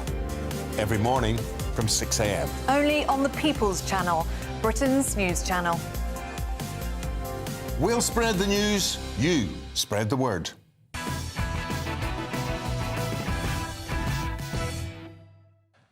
Welcome back to Patrick Christys Tonight. Now, all of tomorrow's newspapers are coming your way shortly, including that breaking news in the Telegraph that apparently white Brits are going to be a minority in the next 40 years. But first, Shadow Justice Secretary Robert Jenrick has shifted his focus from chasing fare dodgers on the London Underground to taking aim at Sir Keir Starmer's Attorney General, Lord Hermer. What's true for our criminal barristers just wasn't true for Lord Hermer. He was a top human rights lawyer. He will have been inundated with cases, able to choose the pick of the bunch. And what's more, he often worked on a pro bono or no-win, no-fee basis. Gerry Adams, not one, not two, not three, not four, but 5 terrorists linked to Al-Qaeda, including 2 of Osama bin Laden's lieutenants, 1 linked to 9/11 and 1 to 21/7. The mother of an ISIS beetle, Shamima Begum, Caribbean nations demanding reparations, and an Eritrean man who was here illegally, who claimed to be 16, but was actually 26. Well, I'm joined now by the Shadow Justice Secretary himself, Robert Jenrick. Robert, thank you very much. Hi, good evening. Pleasure to have you on the show. So, look, what's the implication here, then, that Lord Hermer's like an enemy of Britain? Well, Keir Starmer handpicked the Attorney-General to sit around the Cabinet table, the most senior legal officer in the government, and he chose his old friend, Lord Hermer, someone who has built his entire career defending people who hate our country. Gerry Adams, Shamima Begum, lieutenants of Osama bin Laden, alleged terrorists, people who have committed terrible crimes or who have tried to do appalling things to us and our allies. And this man is now in charge of the government's legal department and of actually defending the government, despite spending year after year fighting against the British government. You couldn't think of somebody less suited for this job, somebody who is bringing the office of Attorney General into disrepute. And the fact that Starmer appointed him says something very powerful about Starmer as a man. Starmer has chosen somebody who doesn't like our country to be its most senior legal officer. So the Independent Standards Commissioner has cleared him, said that he's OK, he's not in some way compromised, so it's important to say that. But one of the things that you really tried to go at in that video there was the cab rank rule. This is the defence that a lot of barristers, both including Keir Starmer and Lord Hermer, have, well, many people might say, hidden behind at times. Would you want to just explain that to our viewers and listeners as you understand it? Yeah, so there's an important legal principle called the cab rank rule, which is used by many criminal barristers to say that they just have to take the first client that comes to their chambers to represent. And that's important because you shouldn't judge a barrister by the clients that they take on, because people need legal representation. And our criminal barristers often represent people who have committed or are accused of heinous crimes. And that doesn't reflect on the barrister, who happens to be the one representing them in court. But that is total BS when it comes to Lord Hermer. He is one of the most successful human rights lawyers in our country. He was inundated with cases. He got to choose who he represented. And so when he represented Gerry Adams or Shamima Begum, it wasn't just that these were the next cases in the pile and he was forced to represent them. These were positive choices by him, and they speak to him and the kinds of people that he was willing to represent. You and I would not represent Gerry Adams or Shamima Begum. He had a choice, he chose to represent them, and I don't think somebody who chose to represent those people and many others should now be sat around the cabinet table of the United Kingdom. Yeah, I mean, just legally, by definition, none of those cases, practically disqualify him from that role. I suppose it's maybe more of a moral thing or a judgment call by our Prime Minister to put that man in charge. Just with that in mind, then, do you really think that Britain is safe with Starmer and Lord Hermer at the helm? No, because you've got two men whose careers have been built on defending people who actively hate our country. And that speaks to the moral character of these people.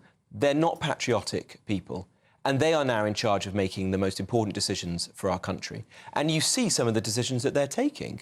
You know, they've chosen, for example, to give away the Chagos Islands to an ally of China and pay billions of pounds for the privilege. They've chosen to drop a winnable appeal in the High Court in Northern Ireland, which is now going to mean that we may well have to pay hundreds of millions of pounds in compensation to terrorist sympathisers and suspects, members of the IRA, for example.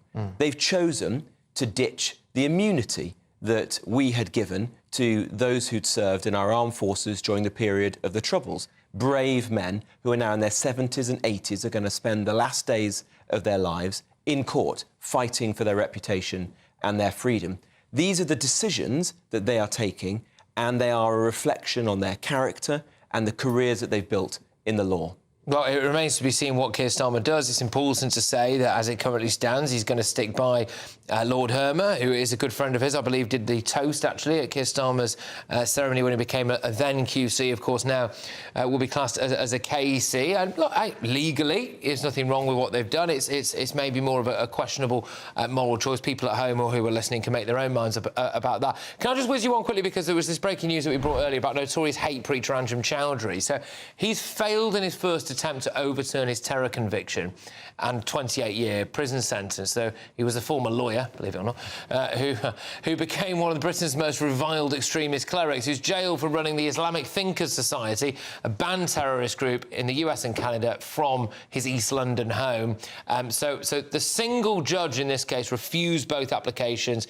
He's going to go again, Choudary, anyway, and try and have a go at a panel of 3 judges deciding whether or not to uphold his appeal. What's your thoughts on this? Are you concerned, given some of the legal decisions that we've seen at the moment? I think people out there might be concerned that Anjem Choudhary's back out and about soon. Well, Anjem Choudary is a dangerous man, a hate preacher, somebody who helped organise terrorist activities. He should not be out of jail. And so it sounds like the judge has made absolutely the right decision in this case. Let's see what happens if Anjem Choudary is able to take this to a further court. But I don't want to ever see him walking the streets of our country. Yeah, so I mean, if you were Justice Minister, actual Justice, you would do everything within your powers to block this guy from ever getting... No, I would fight tooth and nail to prevent this dangerous, despicable man ever walking the streets of the United Kingdom. I'm sorry about this. I couldn't let you go without highlighting this viral clip. So this is yourself. I don't know how to phrase this. I suppose putting up with Susanna Reid. Should we have a little look at this? Be disrespectful to you. You made it all about you. The video was literally all about you. You say that, but that's not what I've heard. It's you walking around tube stations confronting people. Well, the point so here to is, say that Susanna, you didn't report what was said to you because you're saying you didn't want to make it all about you is disingenuous. No, I don't think that's right, actually, Susanna, because what I was trying to do was raise the issue, and I think we've done that. Yeah. I've actually heard reports now, Susanna, that Sadiq Khan, the Mayor of London, who's neglected this issue for a very long time, TfL has actually got TfL officers out on the tube. What was that experience like for you, out of interest, without making it all about you? Well, that was quite a surprising comment from Susanna Reid. Yeah. And look, only Susanna Reid could have turned a conversation about fare dodging and the fact that somebody had threatened me with a knife into me being the bad guy. And she somehow couldn't bring herself to criticise the bloke who might have had a knife, or indeed the fare dodgers, and to criticise the person who was actually raising the alarm about this problem. And the fact that that video was viewed by 15 million people that I did on fare dodging suggests that many, many people in our country have seen this in their daily lives, find it absolutely appalling and want the authorities to take action. But somehow some people, particularly those on the left, are so infuriated by this video that they are somehow defending criminality and attacking the people who are trying to raise the alarm. Yeah, I mean, one thing I will say as well is going after the language of weird Turkish barbershops. I'll just say some of them are weird. It's weird how many of them there are in certain towns. It's just weird that there doesn't seem to ever be anyone in some of them. And it's, well, there's a town in Wales of 6,000 inhabitants that's now got its 14th barbershop. Yeah, I mean... There's obviously not demand for 14 barbershops in a small town in Wales. No bald people. maybe just playing devil's advocate. Well, Robert, thank you very much. Nice to see you. Great to have you on the show. Robert Jenrick there, Shadow Justice Minister. By the sounds of it, is going to defiantly keep making videos just like that. But coming up, the first of tomorrow's newspaper front page is that breaking news on the Telegraph. Apparently, white British people will be a minority in Britain in 40 years' time. More on that shortly. Stay tuned. I forecast a perfect holiday in the sun. Weather looking good then? For sure, and no worries about our travel insurance. All Clear Travel Insurance sponsors GB News Travel Destinations Forecast.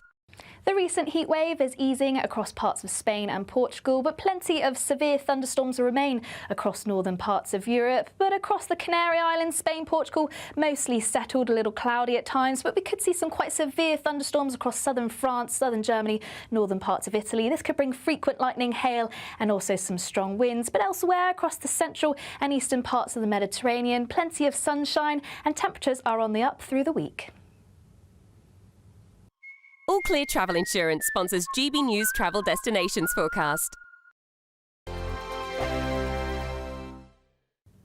Good evening, I'm here with your GB News weather coming to you from the Met Office. It is still going to stay quite blustery with some further showers across northern parts overnight, and I think many of us will notice that it is a fair bit fresher than recent nights as well. It's all due to low pressure to the north of us, keeping those blustery winds, especially, like I said, towards the north, and we do have fresher air than of late across us too. Like I said, the showers across northern parts continuing through the night. They could merge into some longer spells of rain for Scotland and Northern Ireland in particular. Elsewhere, and apart from a few showers across western parts of England and Wales, it's looking largely dry, and there will be some clear skies around. The clear skies combined with that fresher air I mentioned, meaning that it is going to turn a little bit cooler than it has done through some recent nights. Nonetheless, we're not expecting a frost or anything, of course not. It's early June, but it is going to be a cool start to the day, a bright one for many across England and Wales. Just a few showers here and there towards the west. More showers as we head further north, these continuing through the night and continuing as we go through Wednesday, particularly across western parts of Scotland and much of Northern Ireland. Eastern Scotland towards Aberdeenshire, perhaps actually starting the day on a largely dry note. But as we go through the day, the showers generally are going to become a bit more widespread. There could be some heavy ones, even the odd rumble of thunder can't be ruled out. And all the time across northern parts in particular, some blustery winds, slightly lighter winds further south and actually across some central eastern parts, largely avoiding the showers, so staying generally dry. Temperatures on paper are going to be down a few degrees compared to recent days, but slightly lighter winds than we've had today. Then as we go through into Thursday, there's a swathe of wet weather pushing its way across much of England and Wales. That clears away towards the east with showers following in behind, and a few showers across Scotland and Northern Ireland too, but perhaps fewer than we're expecting through tomorrow. Otherwise, through the end of the week and into the weekend, well, more showers to come for many of us. Bye-bye.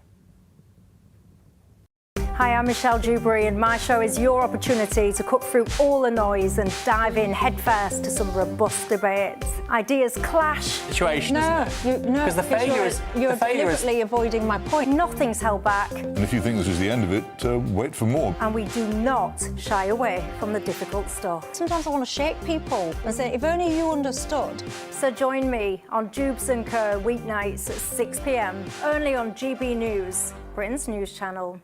Good Afternoon Britain isn't just about us. The wonderful thing about this programme is it's about everyone watching. It's an interactive programme. Well, there absolutely is something to see here, and we're going to be talking about it more. Whether it's breaking royal news, please bring us up to date. Or indeed a particularly punchy speech in the House of Commons. Very, very curious. We bring it to you live, and then we bring you live reaction as well. That's Good Afternoon Britain, weekdays from midday. Only on GB News, the People's Channel, Britain's news channel.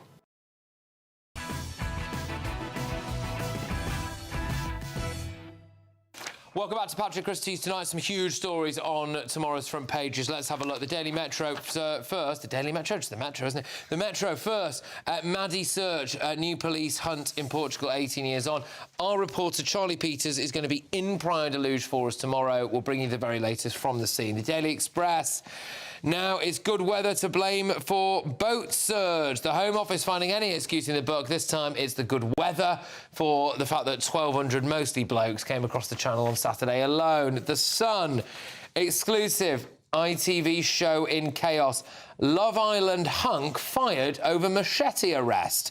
So a Love Island star, Kyle Ashman, was sensationally axed from the show last night after the Sun alerted bosses that he was arrested on suspicion of a machete attack. Well, I can't read the full story, but just to cover ourselves out, he may well deny all the allegations. Anyway, The Times. Police cuts mean some crimes must be ignored. Well, I think we know that's happening, don't we? Have you ever had your house broken into recently? Let's just go to the Daily Telegraph. This is probably the one of the big ones, really. So Trump attacks BBC over Hamas coverage is one of them. But the story we're going to zone in on is what's called a nib, which is at the bottom. White Brits in minority in 40 years. So I'll read you the detail on this and we'll discuss with the panel. White British people will become a minority in the population within the next 40 years, a report has predicted.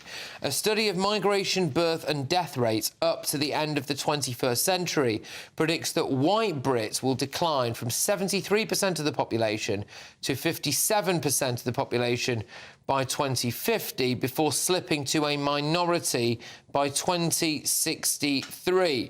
So this is a report that has come out both in the Telegraph and as well, I believe, done by Matt Goodwin, who also does a show here on GB News. So no doubt he'll be giving us even more detail on this tomorrow. Look, Esther, I'll start with you on this. What do you make of this report? You know, should people in Britain be concerned about this, do you think? Well, yes. I mean, this. So the caveat here is if current trends continue with regards to the birth and death rates. So if by some miracle, the government manages to encourage more births and all of that, and we're living longer and stuff like that, that might be delayed. But I think the message is you don't want Britain to basically be not recognisable in the next 50 to 60 years.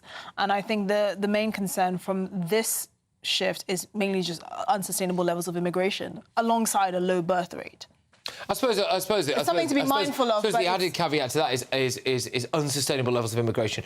I suppose just talking of ethnicity in this case, explicitly from, say, the Middle East and Africa. Yeah, we're not getting. We're not talking about Poles, are we? Exactly. Most of the immigration Swedes. we're seeing is from Swedes. Yeah, exactly. Yeah, they're not all coming from But this Norway, is like, you know, if all things remain the same. So go on, Alex. Your views on this, because I think the people at home listening to this will be concerned not out of some kind of racist thing, just out of, as Esther was alluding to there, really. You know, Britain being recognisable, what the knock-on effects of this could mean for culture, etc. Yeah, and I think that's the big part of it, isn't it? People already feel like they don't recognise Britain today. We've seen many polls that say people, even the Prime Minister said we're becoming an island of strangers. That was his words, not mine.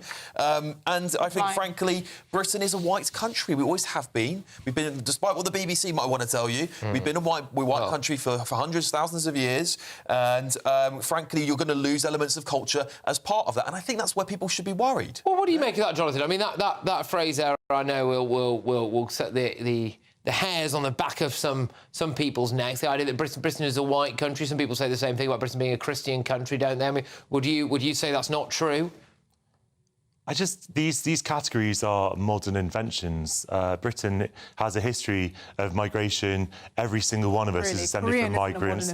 In the end, I mean, I'm Jewish. Do I count as white? No one's ever been quite able to. What do you think you are, Japanese? Well, I mean, look, I suppose do you? No, whiteness is not. Do you? Like, no. Whiteness, it shows how the category is kind of meaningless, because if you are racialised in a different way. You have blue eyes and fair skin. You are not Japanese. A lot of Iranians have blue eyes. Afghans have blue eyes and ginger hair. Okay, this is the thing. It's not about being sensitive. Britain is a country in Northern Europe. I don't know about you, but I don't expect the average Northern European to look like they're from Osaka. Okay. Look, I think we can look. But let's just deal with the elephant in the room. Let's just deal with the elephant in the room. Okay. So for you, Alex, and we'll go to Jonathan on this.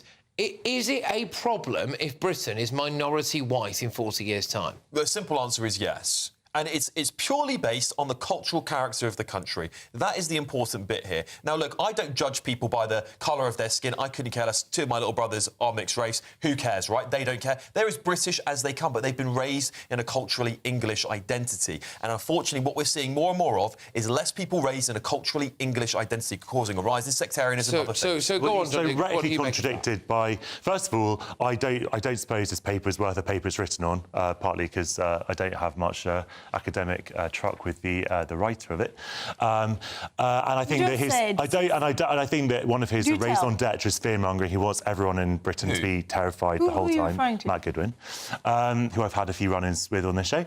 And look, what you're saying about cultural difference, Alex, if your brothers or your siblings count as not being white, and they are as British as they come, then actually it's not about culture that we're talking about. It is about But there'll colour. be an exception. Unfortunately, they will become a smaller exception. Black British people are British. The point is that they will become an exception. We're talking about white generation people. immigration. It's about white people. Mother is English. White people. Who cares? There are white people who don't have our culture. There are black people who do have our culture. Can I just throw another culture caveat into here? And I'm going to put this to you, Esther, which is that in Burnley, I think she's 19 years old, born in Britain, a lady, has been elected to the local council. And she ran on, as far as I can tell, something that was basically a Sharia law ticket, which was gender segregation in pretty much everything. So that, I think, might indicate that it could be, in this case, a problem if we lose that quote-unquote white British identity. To pretend that there's no link between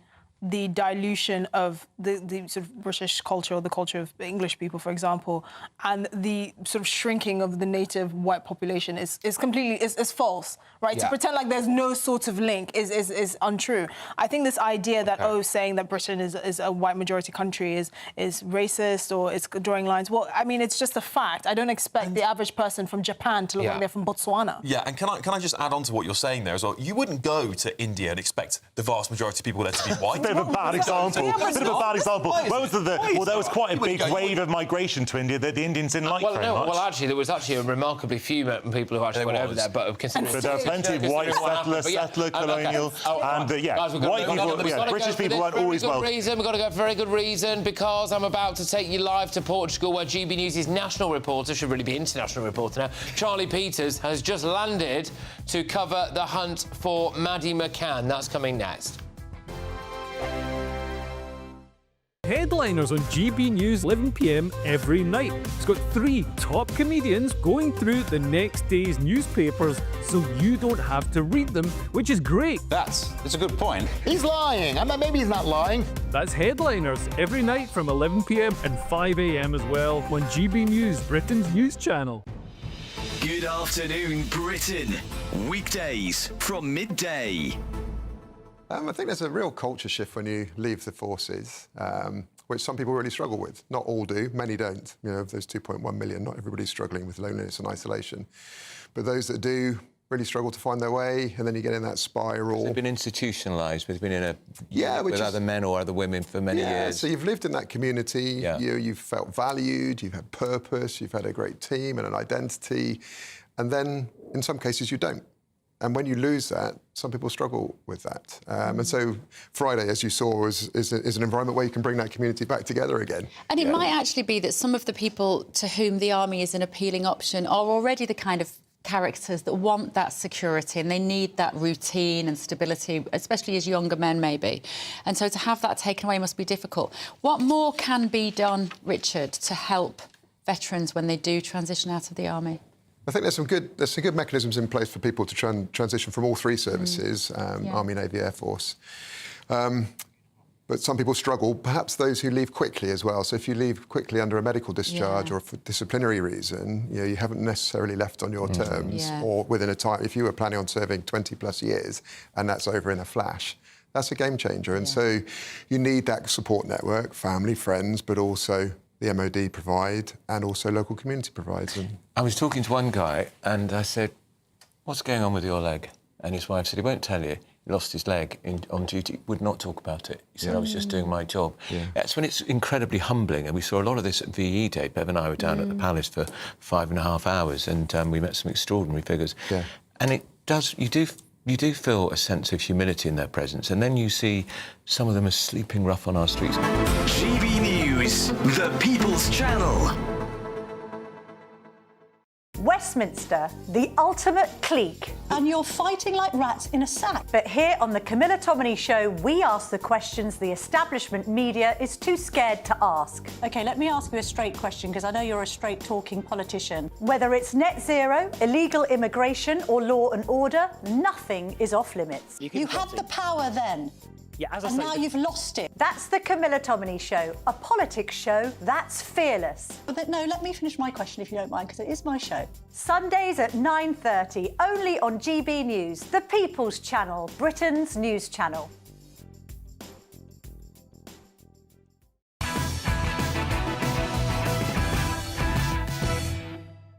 Welcome back, everybody. Just going to run you through the next round of papers, and then we're going live to Portugal with Charlie Peters and the search for Maddie McCann. The Eye, UK to stockpile military medical supplies for nuclear attacks. Fantastic. No scaremongering going on there, of course. The Daily Mirror, I lost my girl, think again on cuts. A warning from a campaigner whose daughter died after her benefits were taken away. The Guardian, Reeves in £15 billion spending pledge to placate fractious Labour MPs.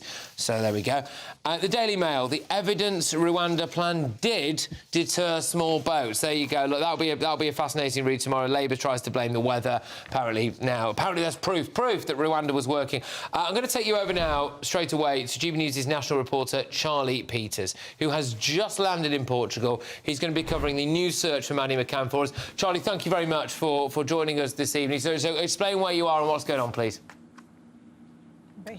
Well, good evening, Patrick. Yes, the question leading the discussion of this latest set of searches by the German authorities in support of the Portuguese officers here is this new search for Madeleine McCann being led by intelligence, or is this a desperate last throw of the dice by the police and the German prosecutors, who know that their prime suspect, their sole suspect in the disappearance and murder of Madeleine McCann, is set to be released from prison in September this year in Germany. Now, this search has started today. It's focusing on around 20 private plot lands to the east of where I am now in Praia de Luz, which is where Madeleine McCann was taken in 2007. And they're looking at a farmhouse where that prime suspect, Christian Bruckner, is said to have visited regularly, although we're still waiting for specific details from the police to explain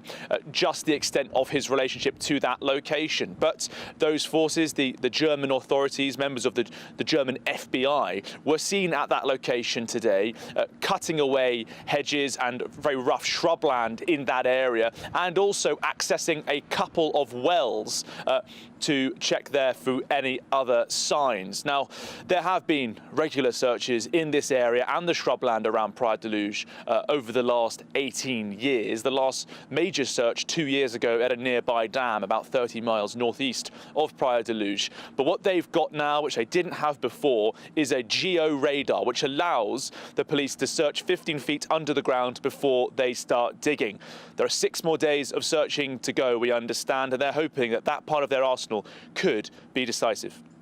Charlie, thank you very, very much, and keep your eyes and ears peeled right here on GB News, because Charlie's going to be keeping you up to date as that search progresses and develops.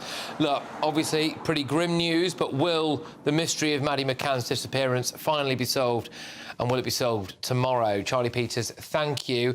Well, look, we've done all your front pages, and it's been, in some ways, quite a heavy show, of course, culminating in Charlie Peters there in Praia de Luz. So I did think, actually, maybe I could just introduce something that was a little bit different, just to round us off. So, look, I know that you've all heard of the phrase, a bull in a china shop, OK? Well, in Thailand, a very hungry elephant caused a stir after wandering into a supermarket. So this is literally an elephant in a Thai shop, isn't it? Here you go.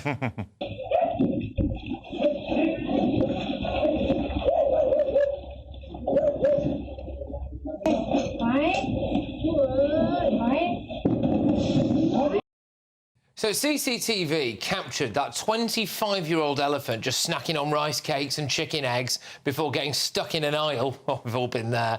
Remarkably, he caused... Get this. Remarkably, he caused just 20 quid's worth of damage. I love that. That shows you how cheap food is in Thailand. No, he's on a diet. He's on a diet. Well, also, to be fair, I don't know why he's had to go to Thailand for that, because you can come over here. I see people do that in Tesco's every single day. And the police do nothing about it. And this is exactly my point, Jonathan. The police do nothing. Well, I'm not seeing the police. Stop it. No, but seriously, they're dead. But no, I just thought it was brilliant. I just love it. Why not? You know, yeah, why not? Why not? We love a little animal teased at the end of the show, eh? Every now and again, just, you know, bits of light relief. Right, well, talking of light relief, up next, it is Headliners, and it's presented tonight by the wonderful Leo Kurz. And Leo, I think, is ready and raring to go.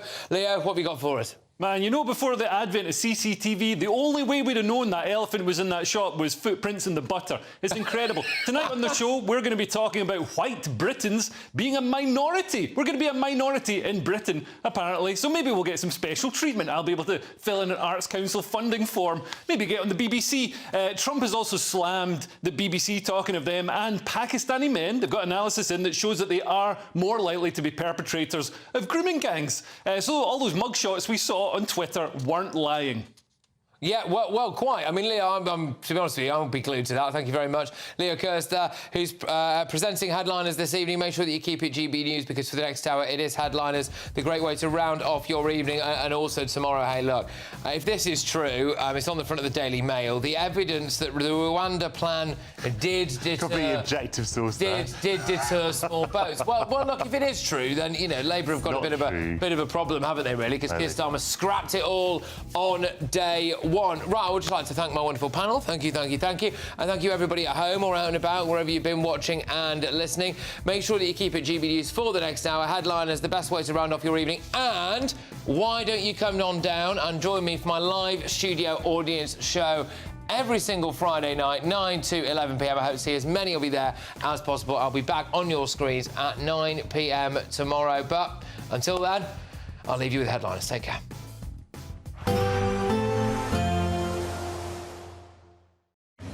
Even though we'll see a cloudy start, it'll be a bright outlook for the rest of the day.